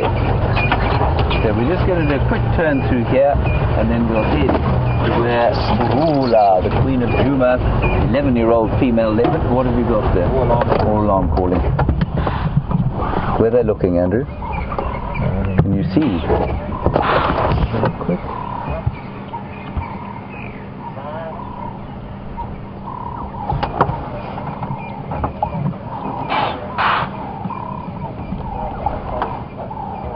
Yes, I can see. They're looking down into the drainage line there towards that big jackberry tree there. Let's go through there. Yeah, here we go. Now we're talking. Of course, there's a lot in the way of trees here. So there's a tall tree there, tallest tree that we can see over there, which Andrew's pointing at now. That is a roundabout where the impala are looking down towards the riverbed. Can we get there? Of course, without deploying the vehicle is the other question.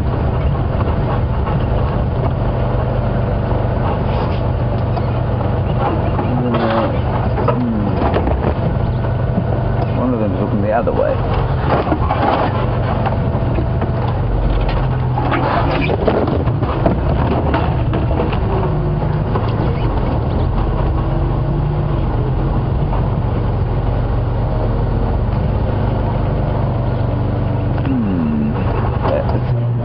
Here, do a quick loop around.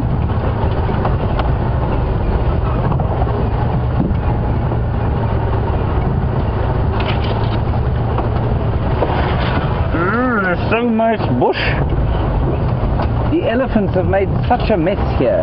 They've pushed all the trees over and blocked all the roots.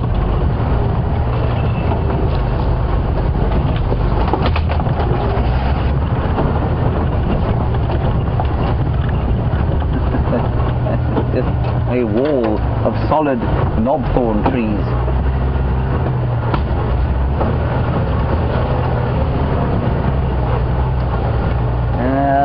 I'm in two minds as to what to do. Let me just get an update from Brent. Brent, what is the position there now?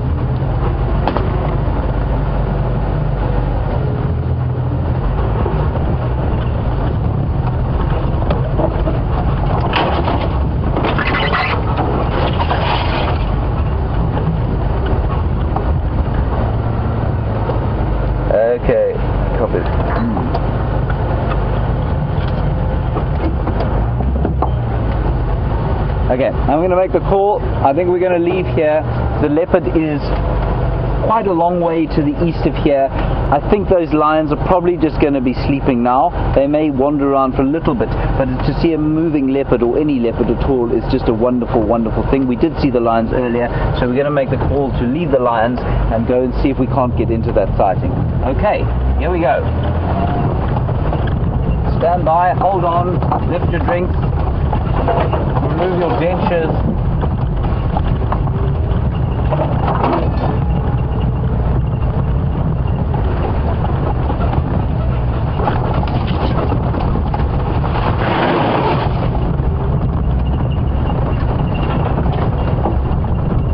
Brent, I'm going to make my way there.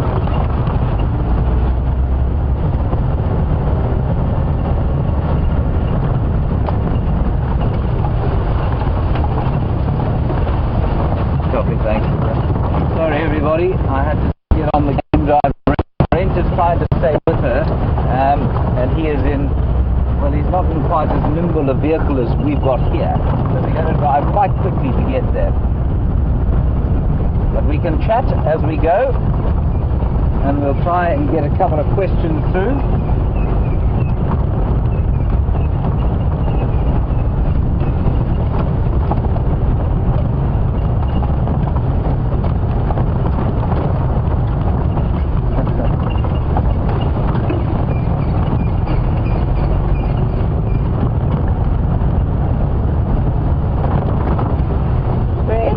Fascinating question, actually. I don't know how many of you have been with us since the beginning, but we saw those two southern-held lions today, or one of them, and they're about, I think they're about 2 years old, a little bit older, maybe 2.5.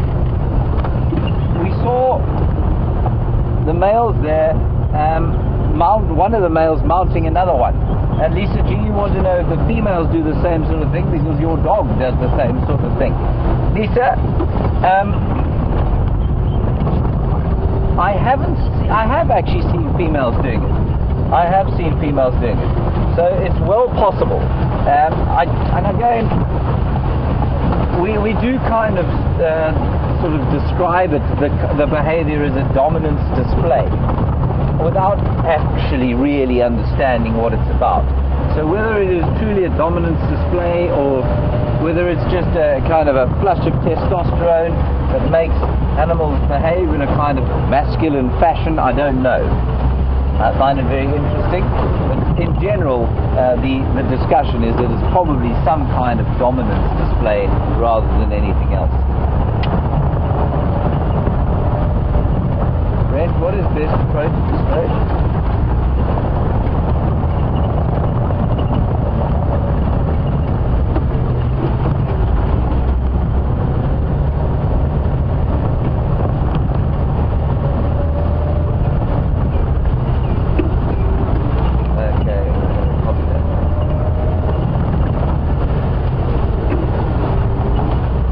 Brent is trying to stay with her.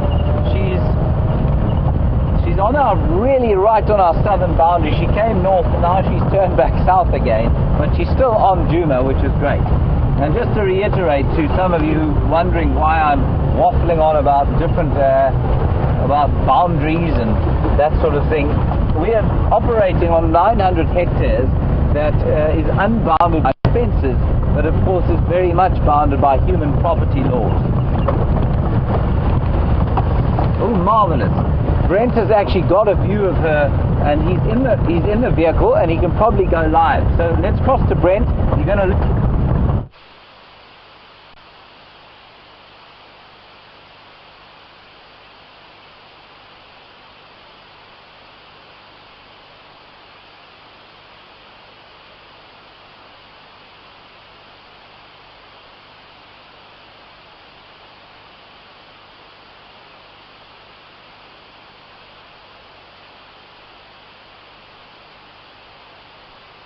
Guys, I forgot to turn my microphone on, but you should be hearing me now. And we are with Karula. We're not on foot, so while we're moving to a better walking area for signal, and we've bumped into Karula, and it looks like she's moving up and down the drainage line. Isn't this exciting? The Queen of Djuma. So she's moved from where she was mating with Tingana into this area. So we thought we would definitely show you while James tries to get here with a proper filming vehicle. Brian is being a human tripod at the moment. This setup's not really designed for filming from a car. I'm just going to try go a little bit forward so we can get a better view of her.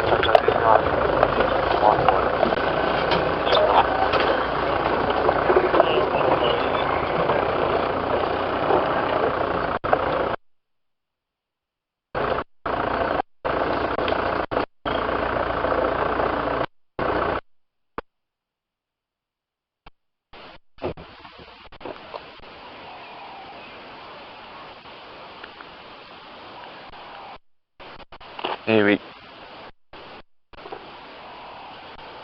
Brent, is she still mobile? Sorry guys, so you're going to have to listen to me on the game drive as well because I don't have earphones for the handheld. Stand. There's a few that are just north of Gary Main, sort of between where you and I are at the moment.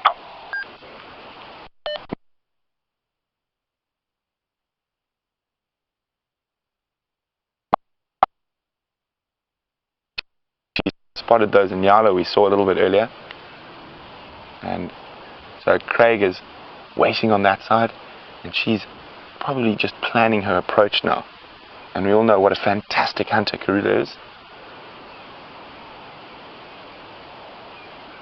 Love catching up with this leopard. We don't see her as often as we would like these days, so it's always great to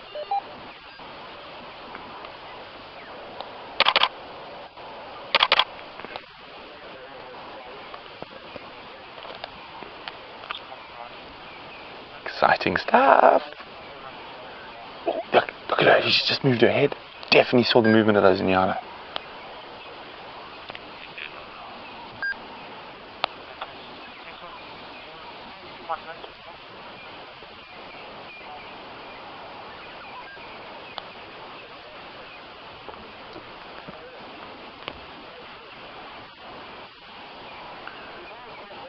So, it looks like she might be planning to duck off to try to get into a better position for these Inyala. You can almost see she almost jigged to the right.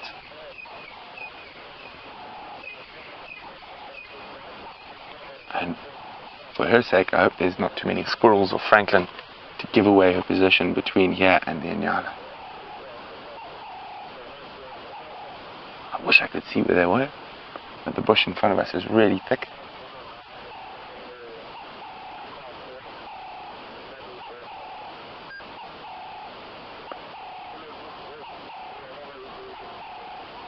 You can almost see how shiny her nose is there.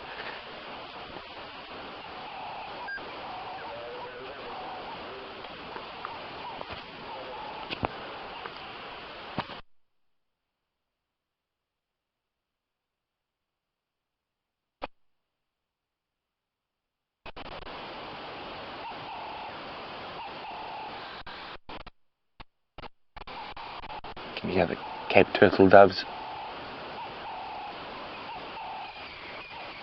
Crested Franklin calling, and let's hope those Inyala are moving towards where we are with Karula. Just see that interest. Oh, look at that, she's off on the stalk. James is calling me. James, keep coming till you see Craig, and then I will guide you in closer.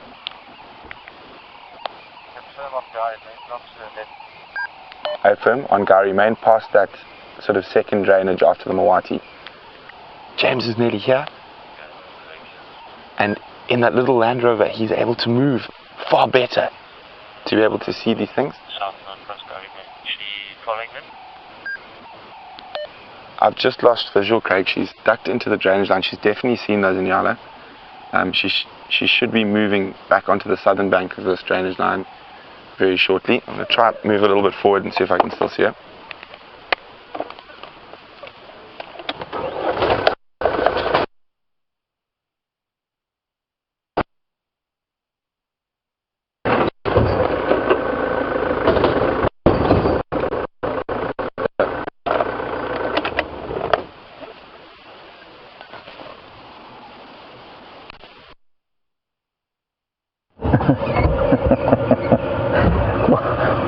wonderful shot here. I'm afraid of Karula going herring across the boundary. Go for it, Craig. We can't go. I can't go either. Okay. What a dreadful pity. Oh well, at least you got a sighting with her and Brent.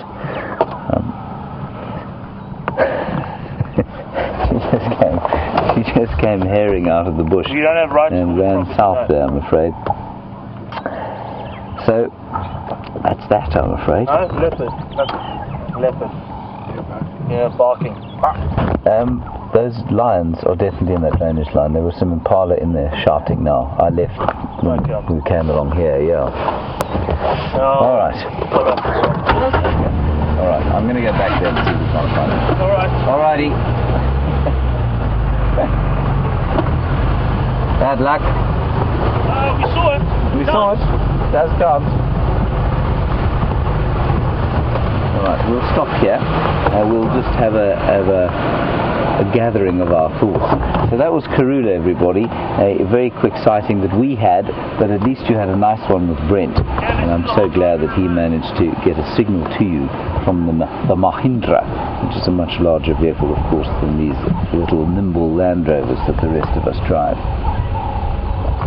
Thank you, Brent. Thanks, Brent. I'm just going to tell him on the radio what she's done. Brent, she has run across the boundary. I don't think we're going to see her again. I think it might be worth just standing here for a little while and see if she doesn't pop across. She was obviously chasing that little nyala. There was a little nyala that came rushing across the road, a little calf, and I think she was obviously after the calf. It's not often, you know, that we see leopard running like that.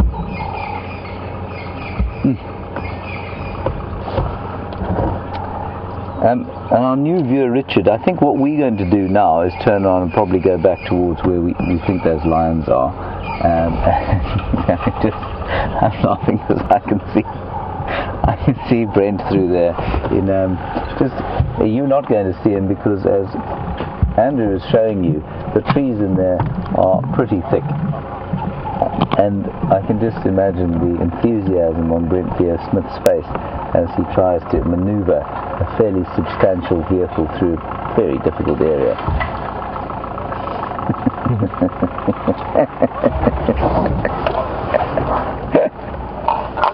Anyway, it'd actually be worth sitting right there and enjoying the sighting.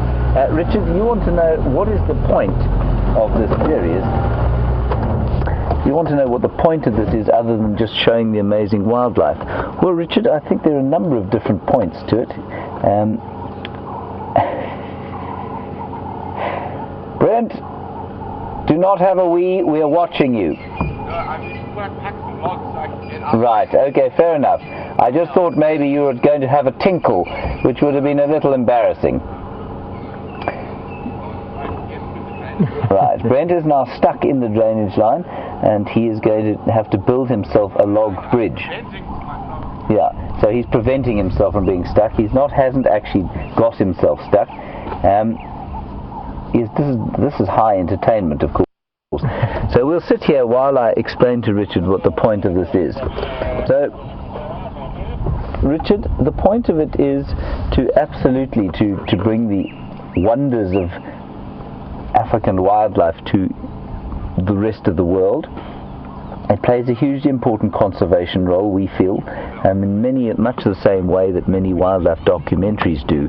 What they do is because they inspire people with pictures of the wilderness and the kind of feelings and ideas of wilderness, we're hoping that it will make a meaningful contribution towards people's understanding of wilderness and therefore their desire to help conserve it. So that's one of the major goals. And the other major goal, of course, is entertainment. It's live, it's genuine, and it's authentic. As you can see, this is totally unedited and unfettered. And I think in a world of completely lacking in authenticity in so many respects, a show like this, and there's nothing more authentic than watching Brent Smith trying to build himself a long bridge. I think that it really is and I mean this completely unfacetiously. What you're seeing now, that's not set up. This is not a reality show that's been set up in some way. Brent is genuinely trying to get that car across the drainage line, and he will eventually do it. He may be late for breakfast, but that's okay. This is authentic, real, glorious African wilderness at its best. And that's the real point of it, Richard, that it will inspire the world like it has inspired us. And our founder, a chap called Graham Wallington, who's been hammering away at live safaris for the last 17 years, and only now are we starting to be able to bring you this kind of live, high definition action that we are able to. So welcome to it, and I hope you'll stay with us. Whether Brent will be with us for too much longer is difficult to say.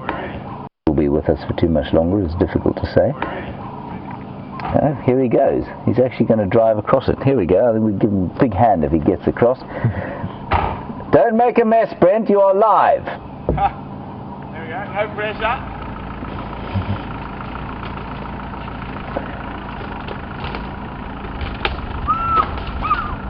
And there, on cue, the African fish eagle calls. That's not a soundtrack, everyone. Oh dear, this doesn't look good. Hey! Here he comes.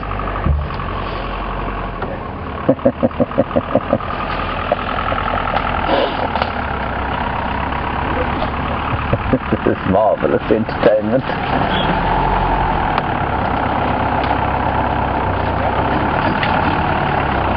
Right, after this we'll go and see if we can't find those lions, which I'm sure are lurking in the bottom of that drainage line. I'm most impressed.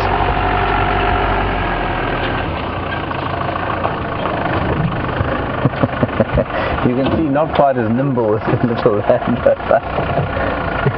Brent, of course, is not much as nimble as me either, because he's much larger, which he will tell you on any available occasion.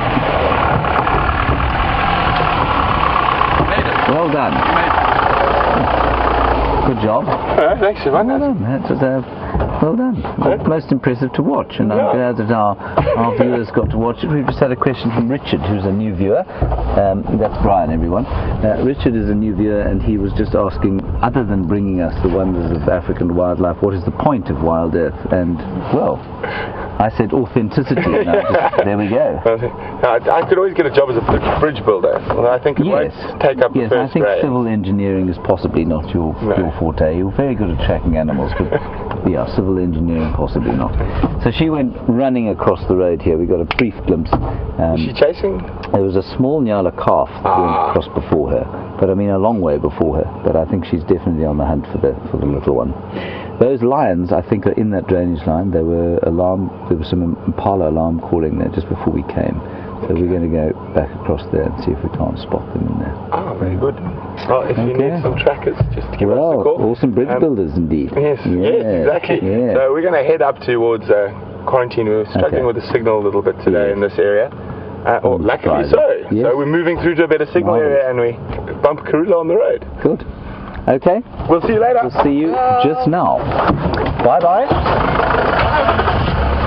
Bye, Andrew. Bye. Okay. A fascinating sequence. Well, maybe it wasn't for you, but it certainly was for me.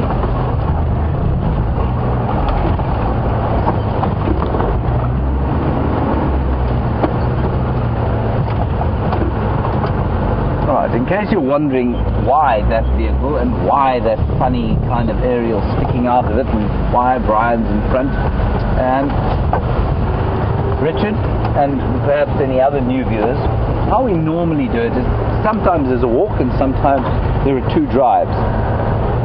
In fact, normally we have two drives going out and often a walk with that. We're running on a skeleton crew at the moment, and one of the vehicles is down. And so we've only got Wendy, which is this vehicle that we're on now, and then the bushwalking vehicle. And so what happens is that Brian will put that pack on his back with the aerial sticking out of it, and they can go off and take some amazingly lovely angles of different plants and trees, and sometimes animals as well, on foot. Normally Brent would be on another vehicle like this, and that's how we operate most of the time. Okay, we're going to head back towards where we heard the Impala alarm calling. I'm pretty sure those lines are in there. I have, of course, been confounded by them on many occasions, but I'm not 80% confident that we're going to find them lying under a bush. And as we were driving here at high speed, the heat that was building this morning seems to have kind of dissipated, and there's a slightly chilly breeze blowing through the air at the moment, and the clouds, those high wispy, I think they're called alto stratus, no, not alto stratus, they're called alto cirrus, I think. And what that means is that there's quite a lot of ice and cold up top here. So there's a lot of ice up there, and it's often a harbinger of a bit of a cold weather system coming through. Now, cold weather, of course, for us, is nothing cold weather for most of our viewers in the northern hemisphere, or the more similar to cold weather for those in Hawaii or Australia. We mean slightly chilly, we don't mean freezing cold.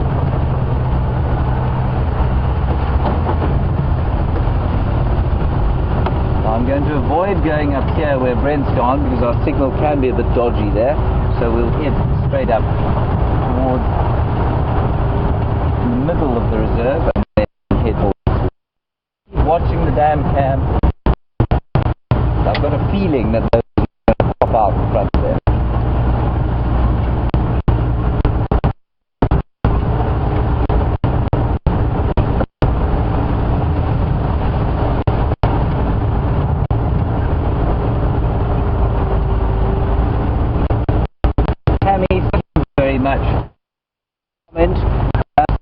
This drive has been, you've been for a while, morning and afternoon, and this is your most entertaining drive so far. I'm very glad indeed.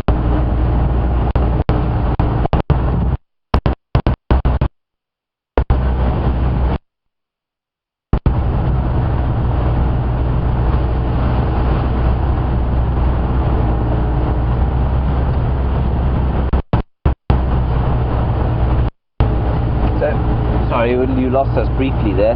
Tammy, thank you for your compliment that this has been your most entertaining drive yet, and that you watch us every afternoon and evening. And of course, we're most grateful for the fact that you give us our time, your time. Thank you very much for that. And remember, people, if you do enjoy us, please tell your friends about us, and we'll attempt to entertain them as we attempt to entertain you.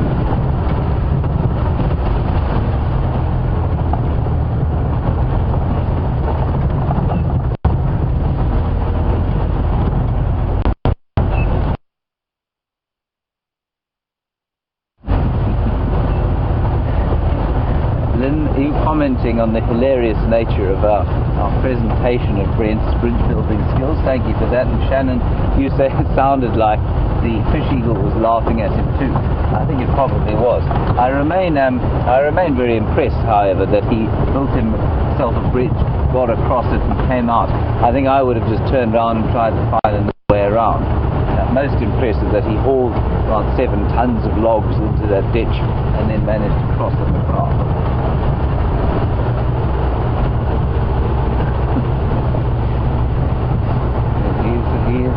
He is something of a character, our Brent here, Smith.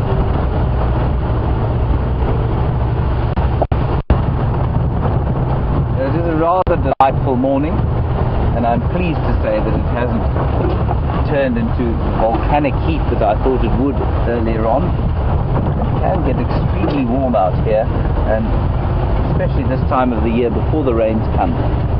It gets extremely hot and very dry. And I guess the dryness isn't too bad, but it just doesn't feel as nice as when there's a storm building in the west. Those are the best afternoons. It's very hot, but the air is heavy. The storms coming in over the mountains. This gives me the most profoundly wonderful sense.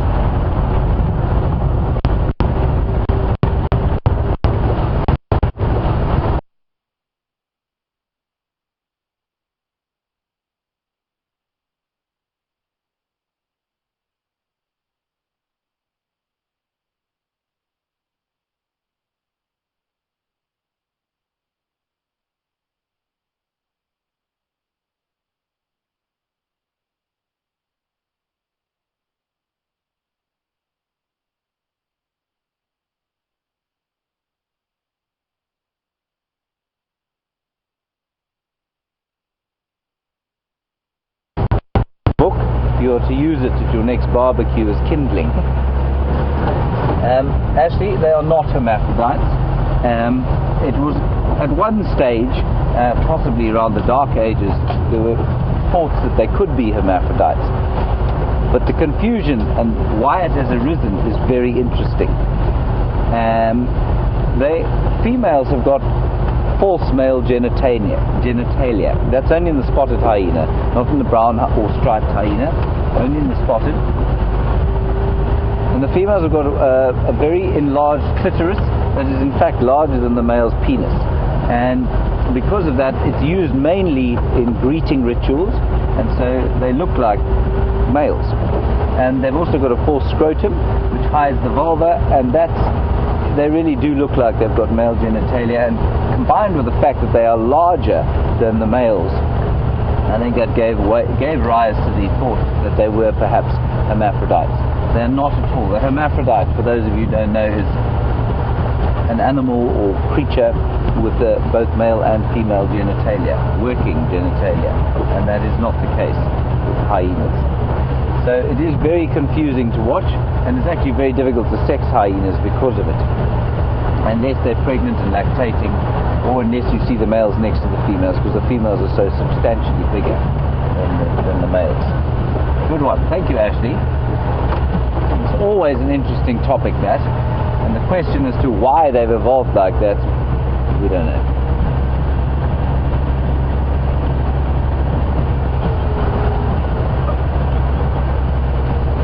Another really interesting one. Thank you, Judy.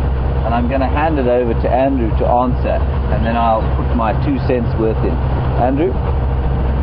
So Judy wants to know, basically, do the cameramen ever feel like they're not watching, like they're missing out on things by staring straight through the lens only? Andrew, what do you think? All the time. Like I'm watching a small little miniature screen. Yeah. People at home probably have a better view than I do. Yeah. So, and that's absolutely true of a lot of people who even come on safari. They spend enormous amounts of money. They come out here and they bring 7 cameras worth the same as their house, and they spend the days staring through a tiny little viewfinder like that, and they never experience the kind of all-round wonder that is a wilderness area like this. So, and I'm sure that's pretty much what Andrew's doing all day. At least he does get to spend a bit of time looking when we're not on air. But he's so focused in on that viewfinder, trying to find the best shots and focusing and fixing the light. It's not an easy job. There's nothing automatic about the camera he's using. It's all manually done. So it's a very highly skilled operation, and he's got to be in that viewfinder all the time, making sure that the picture looks good. So, yeah, if you ever come on safari, Judy, or anyone else, there's a buffalo, an old bull, not part of the herd. We're quite a long way from where the herd was, and these are just old bulls living alone, a life of blissful bachelorhood. Well, I don't know how blissful it is, but it's absolutely bachelor.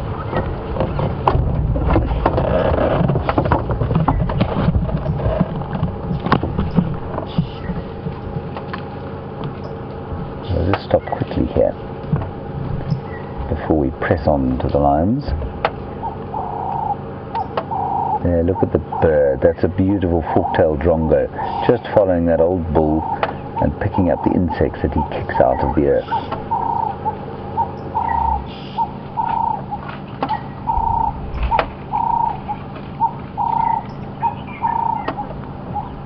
Marvelous. So just a final word on Judy's question. If you ever do come out here, Judy, and this goes for anybody who comes out here, sure, bring a camera, but don't spend your entire safari staring through the lens. Remember, you will get a couple of very nice snaps, but there are hundreds of people taking hundreds of wildlife photographs around the world. And so your snaps, I always think, your holiday snaps, unless you're a professional, should be should be great memories rather than trying to take a award-winning leopard photograph, because when you get into that space you stop at seeing anything else around you and hearing the birds and smelling the smells and touching the bark of the trees and tasting some of the leaves, and you can get very involved in the camera lens.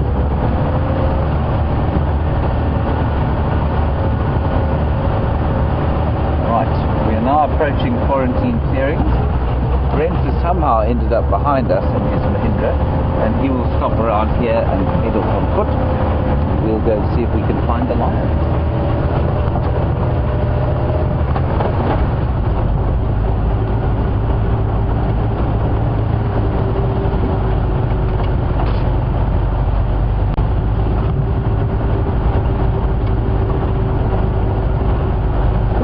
Nice and close to home. Thank you, Barbara, in Potchefstroom. Potchefstroom, everyone, is to the southwest of Johannesburg, I think. Southwest of Johannesburg. Barbara, my geography is failing me. I'm sorry about that. But Barbara, welcome and thank you for your question. You want to know about brown hyenas and their social structure in relation to spotted hyenas. Totally different. They don't live in a clan at all. They live pretty much solitary lives. They come together to mate and then they go off on their own. And they would definitely not be seen with spotted hyenas. Spotted hyenas would see brown hyenas as much as much competition as they would, say, lions. So they would completely.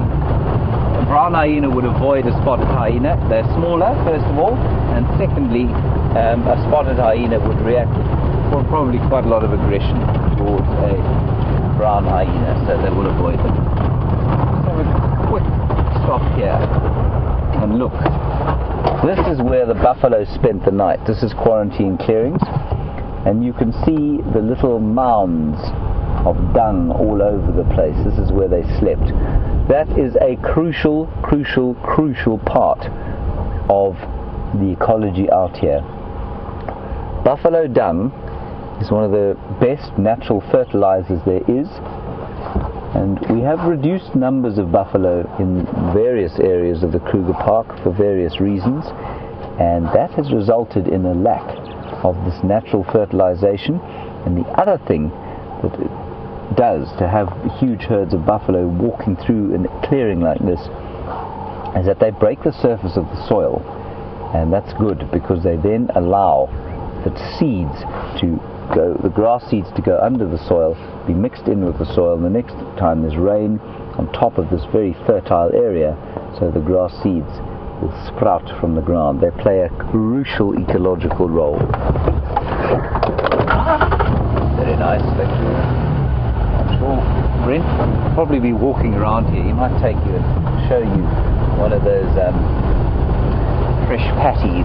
They're actually quite interesting. There'll probably be various insects and bits and pieces feeding on them already.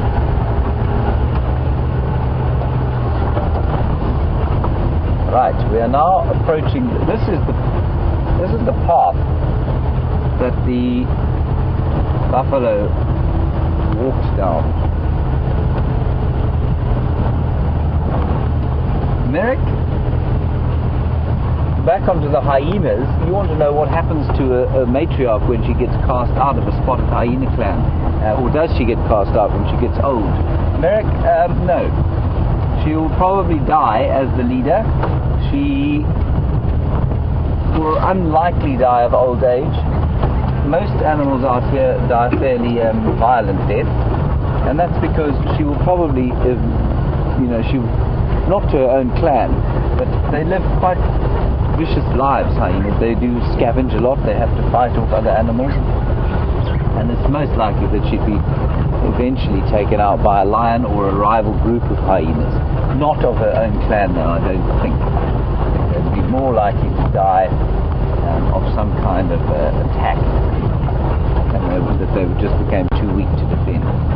Now, what we're going to do, this is a pond that I was talking about earlier, that the buffalo took a very cursory drink at, and the lions were, Andrew's just going to show you where the lions were sitting.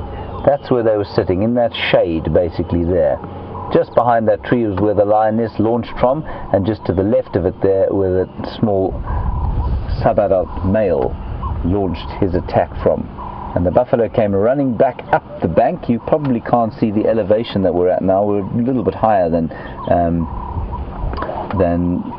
sort of that area. We're going down a hill towards the drainage line there, and they launched the attack. The buffalo ran back up here and then turned around and pressed home their advantage, and they headed off down into the woodland, turned slightly to the north, and they've gone off towards a place called Buffelshoek, which is the property to the north of us. So we'll just sneak down, drive along the drainage line, and see if we can't pick them up. The lions, I mean, not the beef.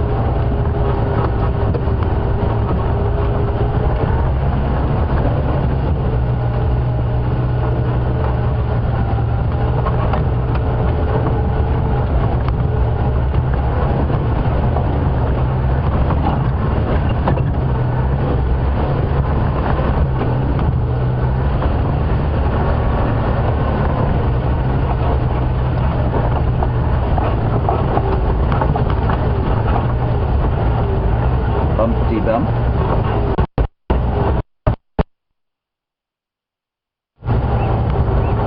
And also quite close to home, or the other end of the country, Bob in Cape Town. What happens to the old lady buffalo? Bob, well, likewise, you know, not much dies of old age out here. Elephants sometimes, but an old lady buff will most likely, I don't know if you were watching earlier, but there was that calf that was you know, sort of lurking on the fringes of the herd, and eventually an old buffalo cow will start to lag behind the herd because she can't keep up, and then she's going to get nailed eventually by lions, probably. Right, so we're going to look in here. I think this is round about where the lions are.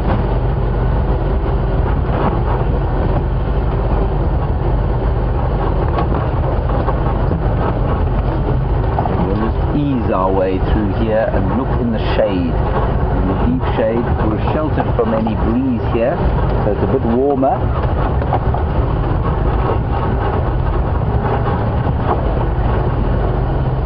Alright.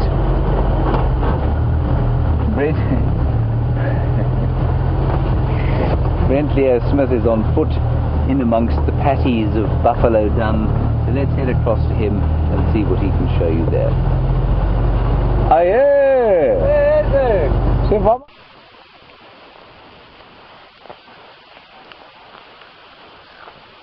Welcome back, everyone. Since it's been such an exciting morning, the Tsalalas chasing buffalo, buffalo chasing Tsalalas, and Karula, we decided to come onto quarantine where our signal's a bit stronger. We're having a bit of a problem with the backpack signal at the moment, but we are working on it, and we're going to go have a look where these buffalo spent the night.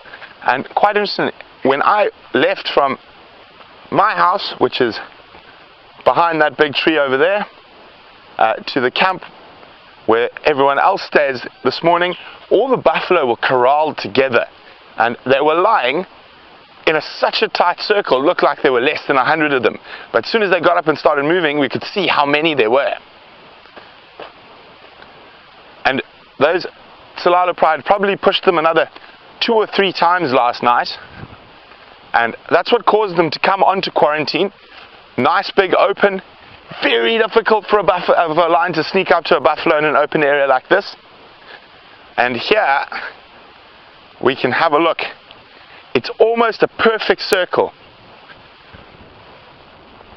And of course we'll even brave the flies that surround this much buffalo dung just for you guys. So you can see it's almost a perfect circle. So all 200 plus buffalo were corralled into this section, and you can see how they've dug up the earth, the amount of dung that's everywhere. So what they've done is they would have put the big males on the edge. So the big buffalo bulls would have been right on the edge of this circle, this corral, this defensive laager, and they would have been right on the edge with the females and with the young calves sitting in the middle, and you can actually see that from the dung. if we look in the center, there's quite a lot of smaller pats that would have been from younger animals. And then as you go out towards the edge, big pats from the bulls. Now it looks like the buffalo have completely decimated all the grass and plants and ground here. And the complete opposite is true. Buffalo is one of the most important cogs in an ecosystem, especially big herds like that. What they do is they walk through and they churn up the soil, and that helps spread grass seeds and as well as adding an incredible amount of natural fertilizer. So you can just see this. Quarantine, if we get a bit of rain, is in for some really good, oh look who's here, some really good growth with all this fertilizer. But now with the dung comes a whole host of other animals. Flies, not too many dung beetles yet because of the lack of rain, but to come feed off whatever's there are various different bird species here. We have a little red-billed hornbill, completely oblivious to us, poking around, eating whatever insects it can find. I'm just looking carefully across here, and it is incredible. Oh, what's he found? Oh, something. Little titbit.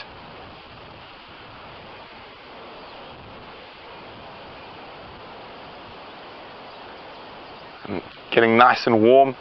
There's some cloud building in the east, but nothing too serious. I'm hoping it's not another cold front coming through. I think we've had enough cold weather. It's supposed to be warm. Haven't been able to use the swimming pool for a few days. So this incredible fertilizer. So for those of you who might be new viewers, if we have a look around, so I live just over there, and Eugene, Jamie, myself and Scott and Nikki live there.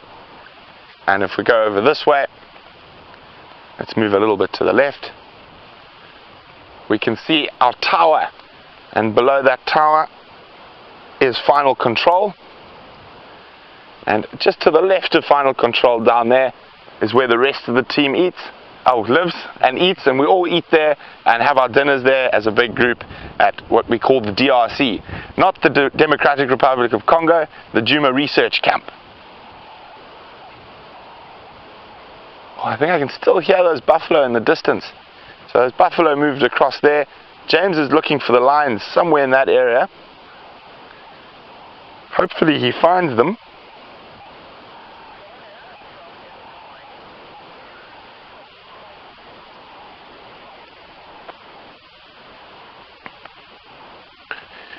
So it's so wonderful having these big herds of buffalo around. And Jana from Illinois is wondering, is it unusual for big herds of buffalo like this to travel together? Not at all, Jana. So your breeding animals will move like that. So your prime bulls and your females will stay in a big herd like that, and there'll be constant mating and calving. They birth throughout the year. Watch out, Brian, landmine. And oh, what is that? What is that? Ah, starlings. Well, let's see if we can get a bit close to them while we chat about the buffalo. So, and also one of the most important things about being in a big herd like that is safety in numbers. And also, as you would have seen this morning, they're able to rush to fence those lions and push them away. And also, the odds of being eaten when there's 200 plus of you is far less. You've got a 1 in 200 chance rather than a 1 in 1 chance.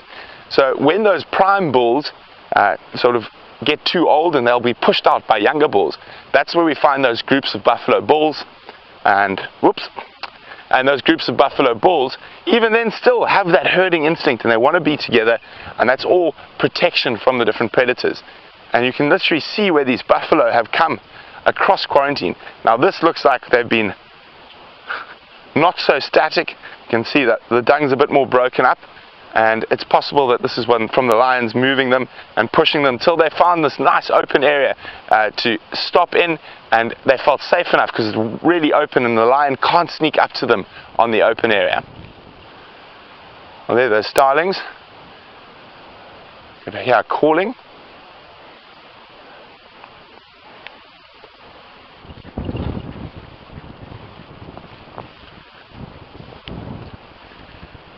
So, along with buffalo come an incredible amount of ectoparasites.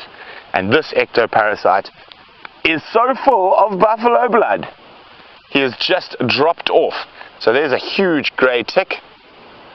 And that thing is literally full of blood. The moment he's pretending to be dead, see, I'm going to turn him over so you can see his legs. He was squirming when I first saw him. So, there we go. So he is very much alive. And he has literally glutted himself, drop off, and either lay eggs probably now. But there we go. And those are some of those big ticks we occasionally see on elephant and even on lions from time to time. But a really, really fat tick here. And it is, as Brian says, horrifying.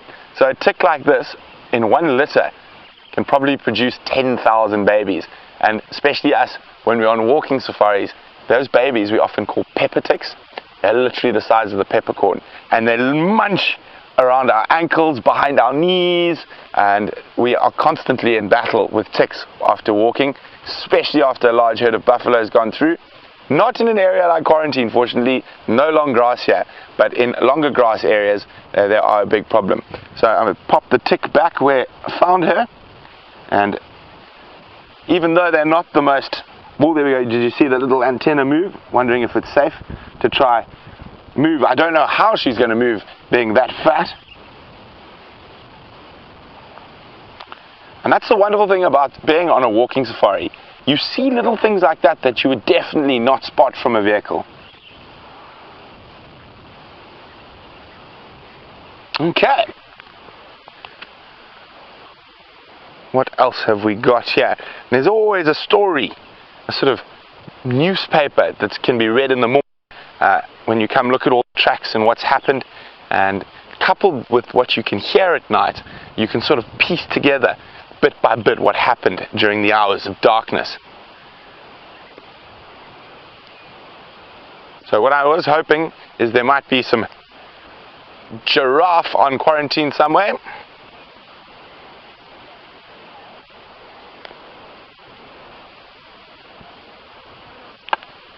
So, with this incredible amount of buffalo dung around us, Kathy from Tennessee was wondering, do we ever use it to start our fire in our camp? Fortunately not, Kathy. We have a lot of wood, and I won't lie, and a lot of us have worked in some very tough areas of Africa where we had to be really tough, and at the moment we don't have to be as tough as we used to. There's a wonderful thing that are called firelighters, and they come with our weekly shopping order, so nice and easy to light a fire these days. No need to rub two sticks together and play with poo. So there's been that lovely big group of giraffe that have been hanging around this western edge of quarantine, so we're going to see if they're still here.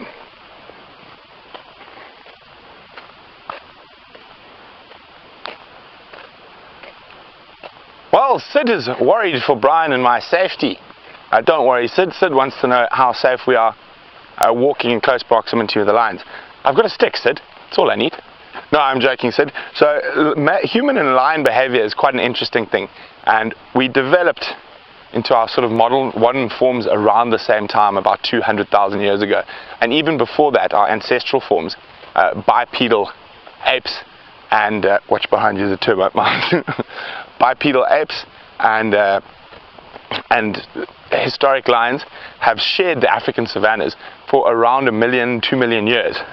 So both of us have very instinctive responses to each other.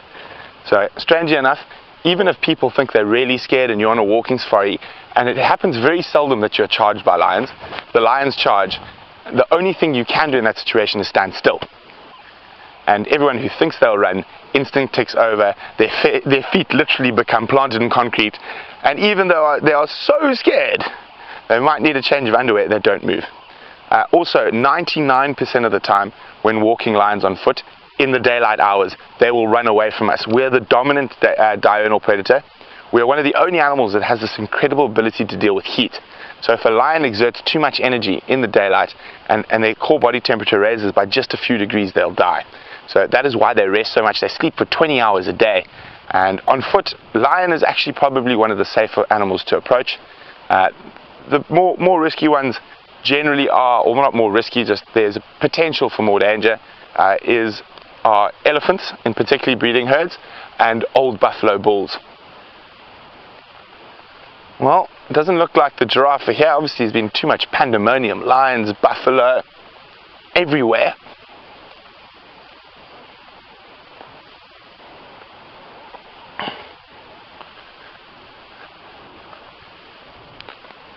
So while we're on foot, Jennifer's wondering if we ever feel like we're being watched or stalked by any predators.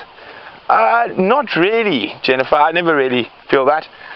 Quite often when I'm on foot, I'm in search of predators, and if they started stalking me, it'd make it a little bit easier for me to find them. As I said, generally with this bipedal figure, the dominant diurnal predator, most animals, lions, hyenas, leopards, will try and move away from you on foot during the day. But do not try this during the night time. You will get eaten. We change roles there. Lions become the dominant predator as soon as darkness sets. They can see, we can't. And that is one of the very strange reasons that a lot of people don't realize. As the sun starts setting, a lot of people want to go home. And now that's an instinctive response from when we lived on the African savannas to protect us from these nocturnal predators. So when you want to go home when it's dark, it means you're worried about the lions, you need to get home to the cave.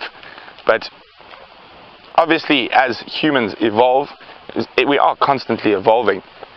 A lot of that is changing slightly, and we do get this new sort of night owl, the night owl race. Unfortunately for the night owls, if you lived in the bush, it wouldn't be very good for you. Oh, it seems like with all these lions and buffalo around, quarantine is absolutely empty. So we had a look at that nice big fat tick, and Ginny Hobbs is wondering, do they ever burst from overeating?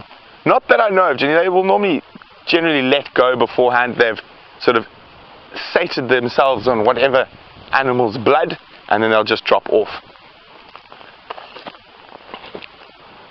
Oh, let's go have a look at that acacia.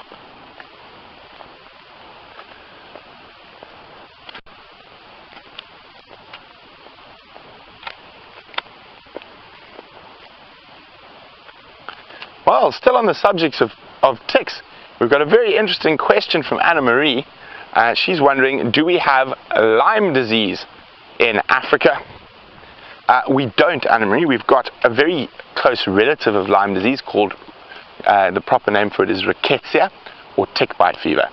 And there are various different forms depending through Africa. I'm fortunately immune to the form that's around here from being bitten as a child by lots and lots of ticks.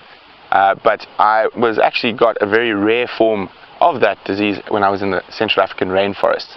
I got an elephant-born rickettsia, so a tick that only feeds off forest elephants happened to feed off me, and also, or not only, but mostly is found on elephants in the rainforest, and it is in some ways quite similar symptoms-wise to Lyme disease: hot and cold fevers, swollen glands, and night sweats, and losing weight, and sort of lack of sleep.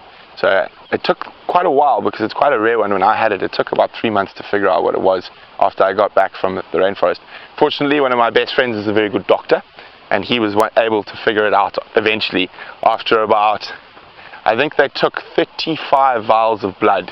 I've been tested for almost every African disease under the sun: sleeping sickness, dengue, literally the list goes on and on and on and on. And at the end it turned out to be quite an easy one to treat, a form of rickettsia. So, where we were following those lions hunting last night is in that thick bush over there, and that's obviously a far better area for the lions to hunt buffalo. Provides them a lot more cover than an open area like the quarantine clearings. However, one must remember that there are areas where lions hunt buffalo in open all the time, and they'll just apply a different strategy. So must always remember, animal behavior is quite often not species specific but area specific. So lions hunting buffalo here will have different tactics, even from lions 40 kilometers from here, and even more so for lions in the Serengeti or the South Luangwa or northern Botswana.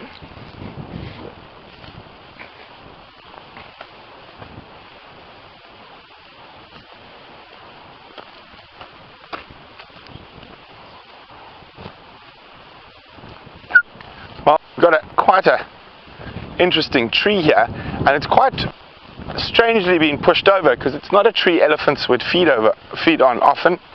And actually looking at what's happened here, I think what's happened here is that the elephants have pushed over the torchwood to get to the leadwood, and you can see this little leadwood's been fed off extensively by elephants, and the torchwood just unfortunately bore the brunt.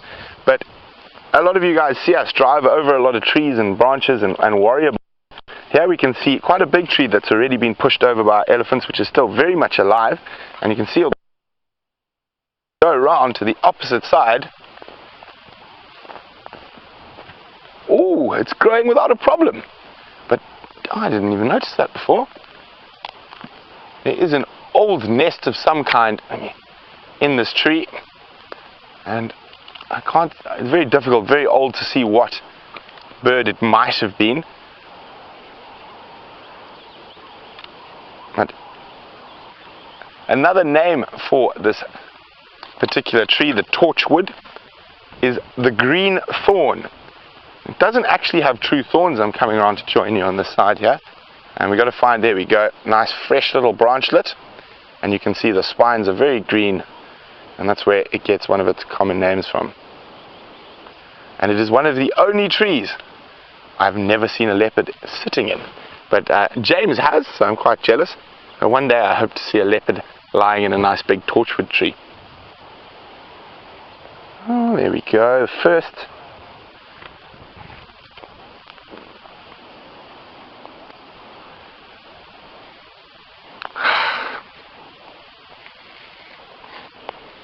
The first wild sage flower of the season. I've seen quite a lot of them growing, but here's the first dwarf wild sage flower. Lovely. And for those of you who've been watching for a while, remember I read somewhere that it's used as a natural insect repellent. So I just try to rub it all over myself to keep the flies at bay. And when I went and did a bit more research, I should have done that first. So what happens is, if you take a whole bunch of leaves like this and you crush them, you boil them in water, and quite a lot of leaves, so you need a serious amount of them, and then boil them, and then strain the leaves, and then put that into a bottle, and then use that as an insect repellent. So not the leaves themselves. I think they need to be boiled to let the chemicals come out. So while we continue around, see what other interesting little flowers and whatnots we can find on the quarantine clearings, we're going to go see if James has had any success finding those lions.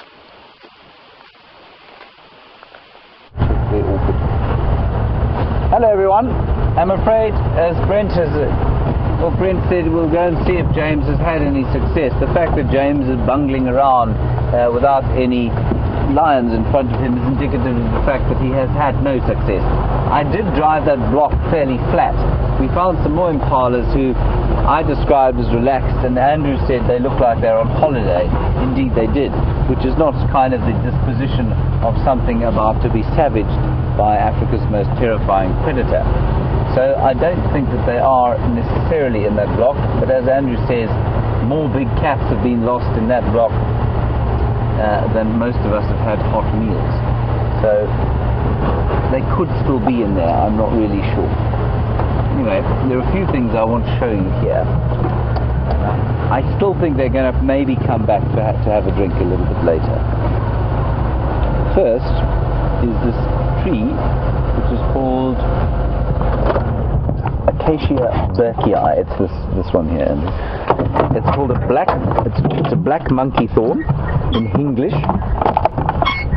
Andrew's just going to clean his lens. That's Andrew's finger.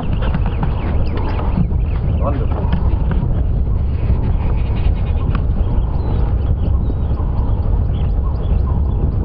The reason I want to show you this tree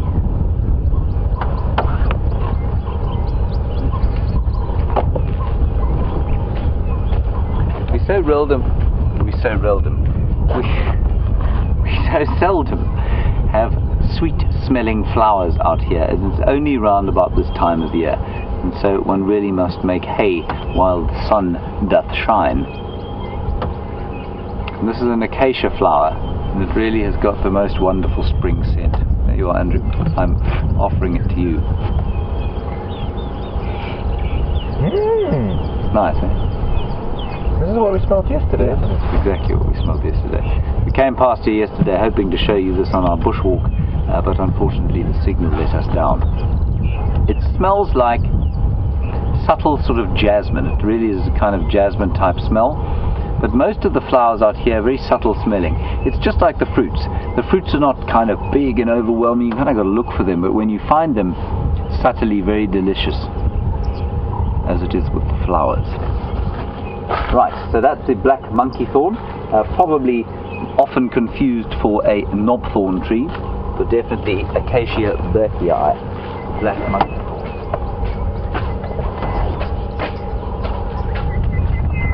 And then I'll tell you what, Andrew, if you point the camera towards that that dead tree, I'm going to go and check on my orchid.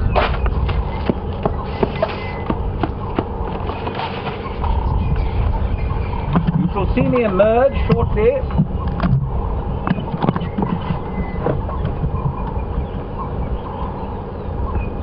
Or you will hear me scream. Right. Hello. I planted an orchid pod here about 2 months ago now, and I come and check it periodically to see if it is in fact growing. Now we have something called a leopard orchid out here for our new viewers, and it's a beautiful kind of basket-shaped epiphytic orchid. Now what epiphyte means is that it's a plant that needs support from another plant but doesn't actually cause it any harm. So it's not a parasite at all, it's called epiphyte. And I put the pod from one of these things in a hole here, just out of your sort of line of vision. And I see that it has actually opened up, but I don't see any kind of root system developing yet. But the fact that it has opened up is filling me with a great deal of hope that perhaps it will grow.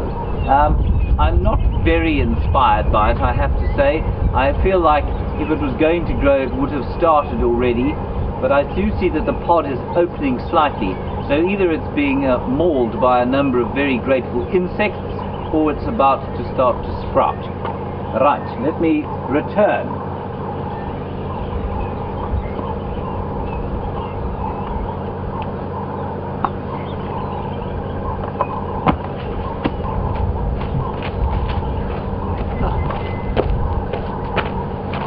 Luckily my foot isn't sore. Andrew, there's a giraffe coming down there into the gap. We'll just get above it. It's really nice to have a head-high view of a giraffe.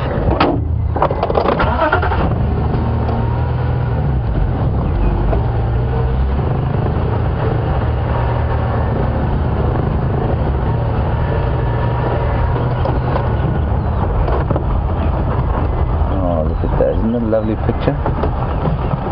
Wonderful giraffe bull.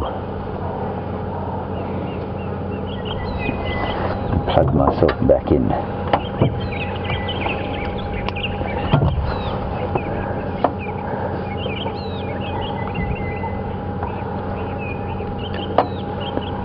So that kind of excitement of the morning, that sense of huge action, starts with the first breaking sign of the dawn, the buffalo calling, the odd lion's roar, has been replaced now by that kind of calmness that takes over when the heat starts to build. It's not very hot.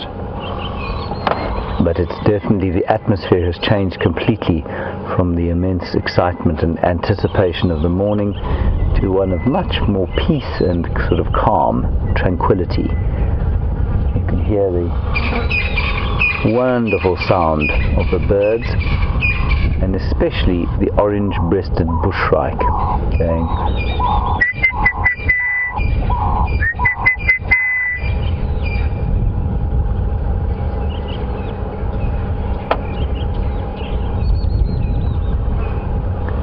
Lots of birds calling through the trees in this drainage line.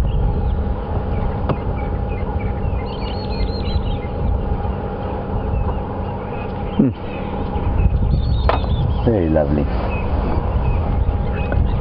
Right, well, I think what we're going to do now is probably just gently make our way around. I'm pretty sure the lions went where we looked for them, and there is such thick bush in there that, you know, if they had been in there, it's not that surprising that we didn't find them. But I think what we'll do is head around here, and just in case they didn't cross the road and turn south rather than north. Now, normally we just follow their tracks and try and follow their tracks, but of course their tracks were obliterated by those hoofbeats from about 300 buffalo. So finding lion tracks underneath all of that is going to be a little bit difficult. So we're going to drive slowly around that direction there and see if we can't spot, maybe they're in the bush there lying in the shade, and maybe they're popping out. Let's go and have a look, see.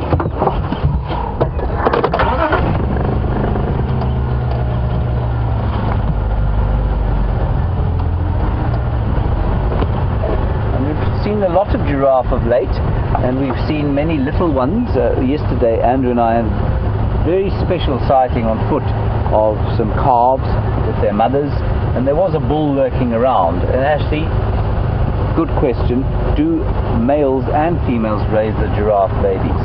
No, they don't. Bulls, like with most mammals in the animal kingdom, have nothing to do with child rearing. Their sole contribution to the process of the next generation is a roughly 3.5 second mounting at the beginning of the 14-month period of gestation. So they make no contribution at all. 3.5 seconds is all it takes for a male giraffe to leave an heir, and after that his responsibility is over.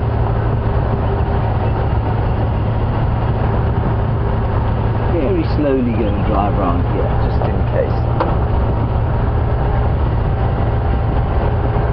Those lines didn't pop up.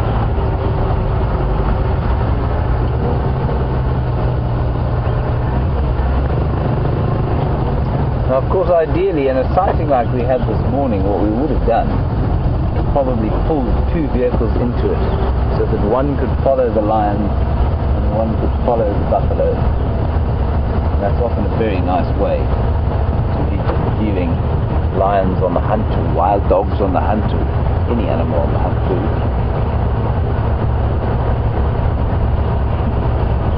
I'm astonished by that leopard that we had earlier, and the way she just galloped across the road like that. A long time after the Nyala had gone. She'd obviously decided that baby Nyala was not long for this world and she was going to follow it. Not nice to be followed by an animal adept at hunting as that leopard is. So I'm going to go a little bit up this road here. We may lose signal. If we do start to lose signal, I'll turn around and come back. See what else we can find towards the waterhole.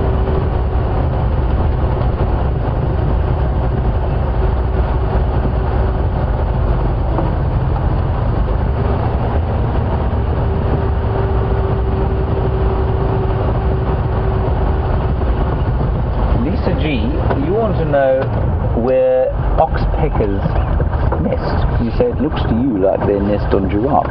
Lisa G, and they do not nest in giraffes. That would be not a good place to nest. They nest in trees exactly like the one in front of me here. So they'll find a hollow in a tree like this, and probably a hole that's been excavated by a barbet or a woodpecker, or maybe just a section of the heartwood that's rotted away. And what they do is they'll go into the hole, they'll take a lot of the animal fur and the animals that they feed on into the nest and line it, and then they lay their eggs in there, and they're a communal nesting bird. So there'll be a breeding pair within a group that will breed, and then the youngsters that are born will help to raise the next generation. You will see that there are a number of flies around here. Speaking of flies, the man on foot, Brent, is walking in amongst the patties of dung, and he has something else to show you, so I'll hand you back to him. We'll carry on up the road here and see you a little bit later.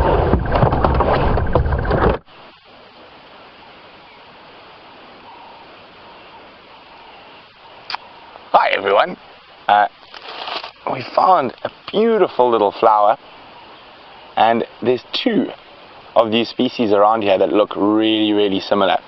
So there's the blue commelina, which I've showed you before. This is not a blue commelina. This is a Bengal commelina. The flowers are slightly smaller, the leaves slightly smaller, and you can actually even see the little hairs coming off the leaves. If I turn it sideways, tiny little white hairs.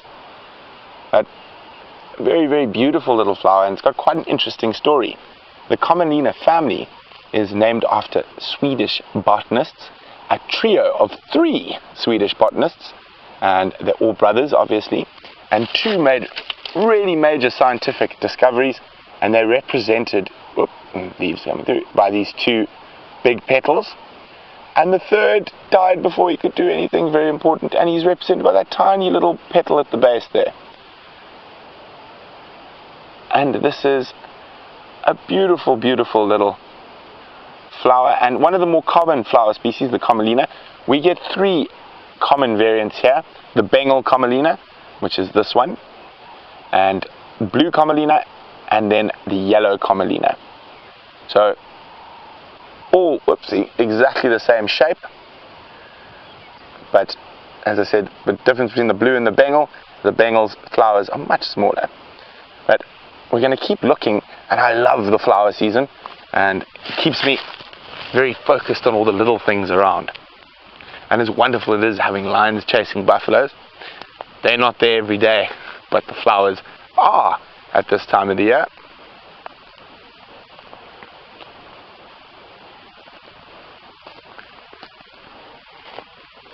So we have a look here. We're near the crest of a little hill, and we've been talking about how dry the season is, and all around us here you see there's very small silver cluster leaves, these terminalias, and they can actually be quite damaging to the bush, and especially during a very wet cycle. So the water drains from the top of the hills down the slope towards the drainage line, and these are natural seep lines, and they are on very specific soils. So if we look at the soil here, I'm going to just move a little bit here, it's really sandy, but it is a duplex soil, and depending on the duplex soils, I think this one's probably a little bit too deep, but we'll just give it a go. Yeah, I think we're going to have to dig a bit too much, but on the duplex soils you've got the sand which drains incredibly fast the water through, but varying from 0.5 meter to 2 meters to 3 meters, judging by what trees are growing here. I'd probably say it's probably between 1 meter and 3 meters deep, the sandy section. Then you've got a very hard clay section. So what happens is the water drains through the sand, hits the clay, and then follows the slope down to the drainage line. Now these areas are where your best grasses grow for the grazing animals. And when you have an incredibly wet cycle, and animals like elephants spend most of their time eating grass, and they ignore all these little trees that are around us, and you can actually change the water table. So going into a dry cycle now is probably quite good for the bush, because the elephants are going to be forced to focus on trees like these little terminalias here, and therefore keep that sort of natural flow of water and keep the good grasses in this area. So that's why we do have wet and dry cycles. It's that nature looking after itself. And as you can see, this long line all along here of these tiny little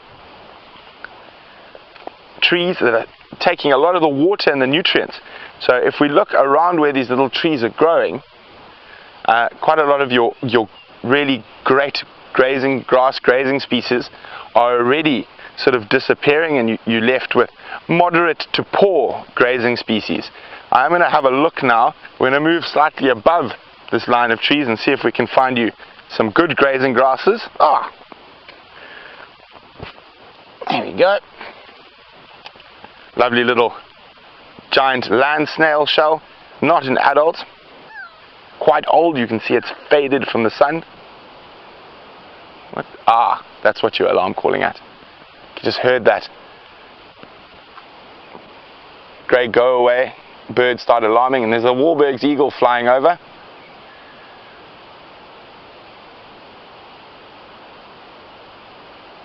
Kindly coming towards us. So you can see why it's a Wahlberg's eagle. They've got an incredibly straight tail, so very narrow and very straight, where there's quite a lot of the other eagles have a much wider tail that will be spread. Long, very straight tail.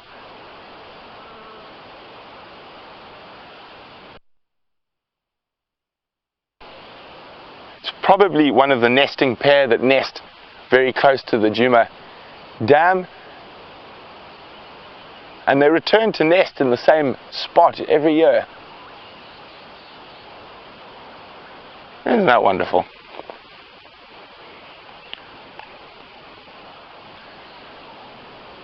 So, back to the snail. So this isn't a particularly big one. It could have died from various different reasons. Maybe insects have eaten it out, or it could have just got stuck during a very dry time. But very old, the dark brown's gone, and the sun has bleached it. The weather has taken its toll on it.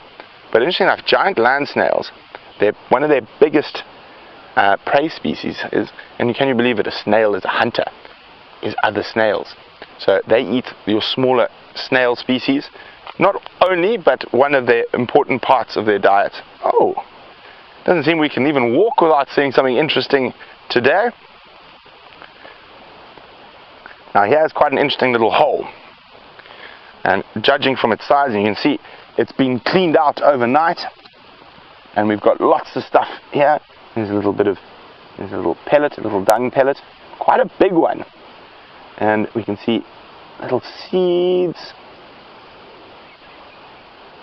that have been chewed, and there's a little marula nut that's been chewed and opened, and a lot of all the rubbish has just been thrown out. But there we go, another little terminalia seed that's been eaten, and more than likely this is from a bushveld gerbil, which is one of the larger rodent species we get around here, and wonderful little foragers that move around at night on these open clearings collecting grass seeds, marula seeds, terminalia seeds, and they will also eat insects as well. This one doesn't seem to have any exoskeletons in their little midden, and they've obviously done a sort of spring clean now that we're in the spring, taken out all the nonsense that they've left inside their burrow. Okay, let's carry on looking for these grasses. And here is a good grazing grass, not an unbelievable grazing grass, but it is a relatively good one. And it is an Eragrosta species, and it is called saw-edged lovegrass. So some of the seeds of this species, let me let go, probably be easier, it doesn't move as much. Some of the seeds of this species are very heart-shaped. This one has got the saw edges, so saw-edged lovegrass, and named after Eros. And I can never remember whether Eros was the Greek or Roman goddess of love. You remember, Brian? No, our mythology is a bit rusty, but the nice thing, if you do what I've done as a kid, there we go, and with these nicer grazing species, when you chew them, you can actually taste, they're very sweet, so you do get that nice little sugary taste. And often while walking in the bush, or as kids, and even as adults, you'll see lots of people who spend a lot of time in the bush. If they see some of those sweet grasses, they'll pick them up and chew them while they're strolling.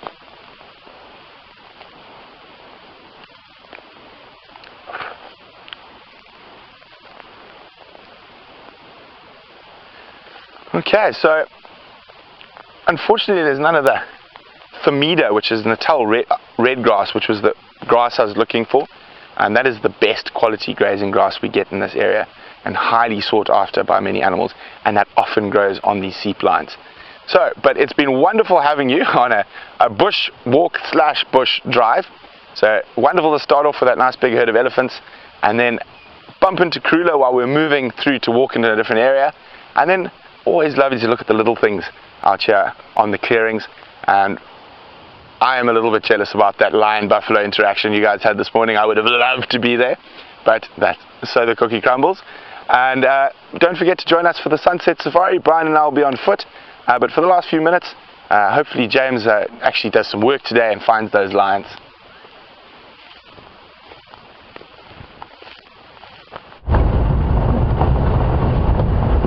Hello everyone. The reason I'm laughing is that I spotted a butterfly called the citrus swallowtail, a very beautiful yellow and black butterfly, and as I was about to suggest to Andrew that he face the camera towards it, he said, don't even think about asking me to film that butterfly. Of course, filming a moving butterfly is likely to make all of you very motion sick indeed, and so we decided against it. I'm afraid I've done a huge loop around to find out where those lions are. I do not know where they are, I'm afraid. The buffalo have come, they turned, they were heading due north. We are now heading pretty much due south. They turned due north and headed towards Sydney's Dam. Now that's just inside Buffelshoek, and that's where the Tsalala Pride killed 3 of their number this week. Not this week, well last week. In the last week. And so you can see their movements are becoming entirely predictable. And those lions, I suspect, will start, maybe when they get up later today, they'll start to track the herd.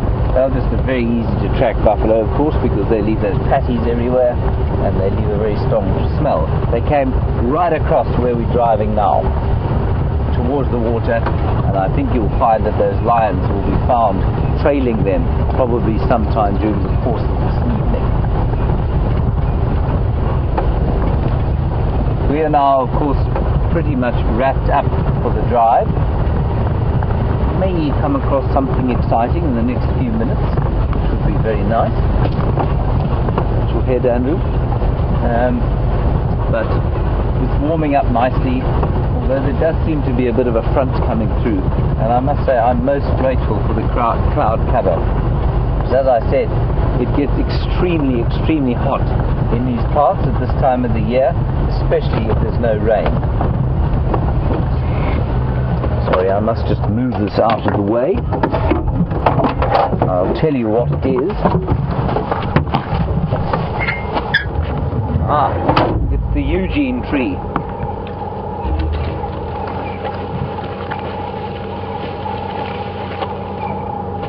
It's a tree called Strychnos madagascarensis, or the black monkey orange, and doesn't look like much now, but it does produce a nasty toxin called strychnine, and we always thought that it was just in the seeds that the strychnine was made, but Eugene, our technical genius, managed to scratch himself on some of that the other day. Well, I think who was he helping? I actually think it was Brent Smith. Change the tire. I think it was Jamie. It was Jamie, not Brent.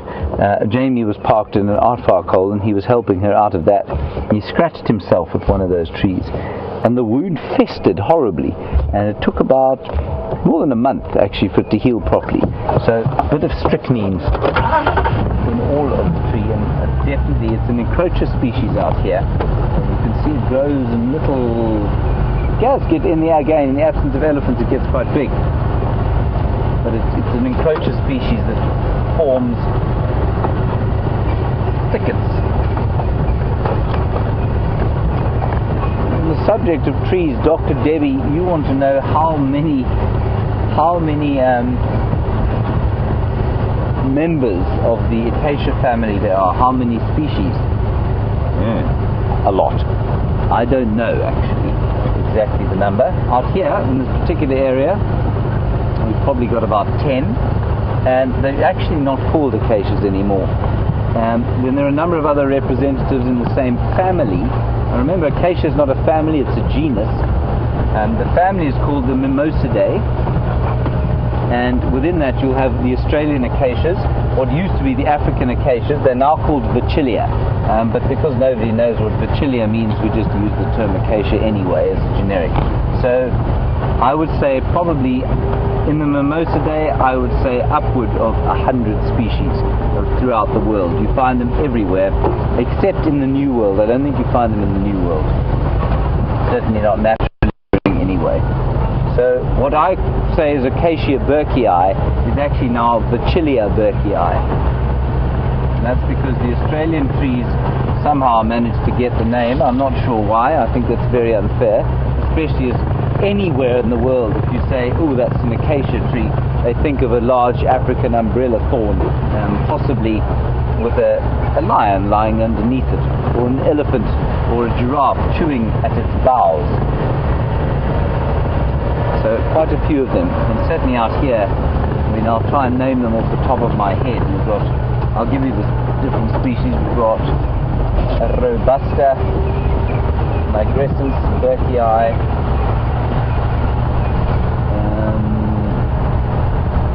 Exuvialis, we've got at least 10 or 12 species in this particular area. Now, Maribeth in Canada, you want to know when the rainy season is. Maribeth, you and all of us as well would like to know when the rainy season is going to be this year. We're in it, basically. We're at the very early stages of what would be the rainy season, and it will probably rain, I think, we'll probably get our proper rains around about the 20th of November. That was my guess. We did have one really nice day of rain early in September, a little bit unseasonal, but I do think that we're going to get proper rains probably only at the end of November. So that's quite an interesting one. I'm just trying to think of any of the acacia trees that I may have left out. I'm sure there are some. Now, 10 or 12 around here. Now called Vachellia. Very unfair. And there are some zebra. And they, of course, are not called zebra at all. They're called zebra. I'm not sure why they're called zebra, actually, in the States.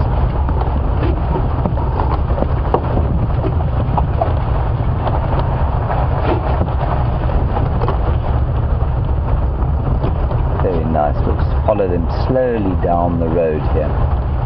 So it's time for us to shut off, and very nice to do so with some zebra. A big thank you to you for your questions and contributions. Lovely to hear from you as always. Very stimulating. We'll just stop here. Thank you to Andrew on camera, Tara and Tara and Louise in the final control, Brent and Brian on the other vehicle, and of course Eugene in the, he's knocking about doing things that are unfathomable. Keep safe, keep strong, and we will see you this afternoon for the morning safari, or evening safari and walk. Bye bye, and thanks very much.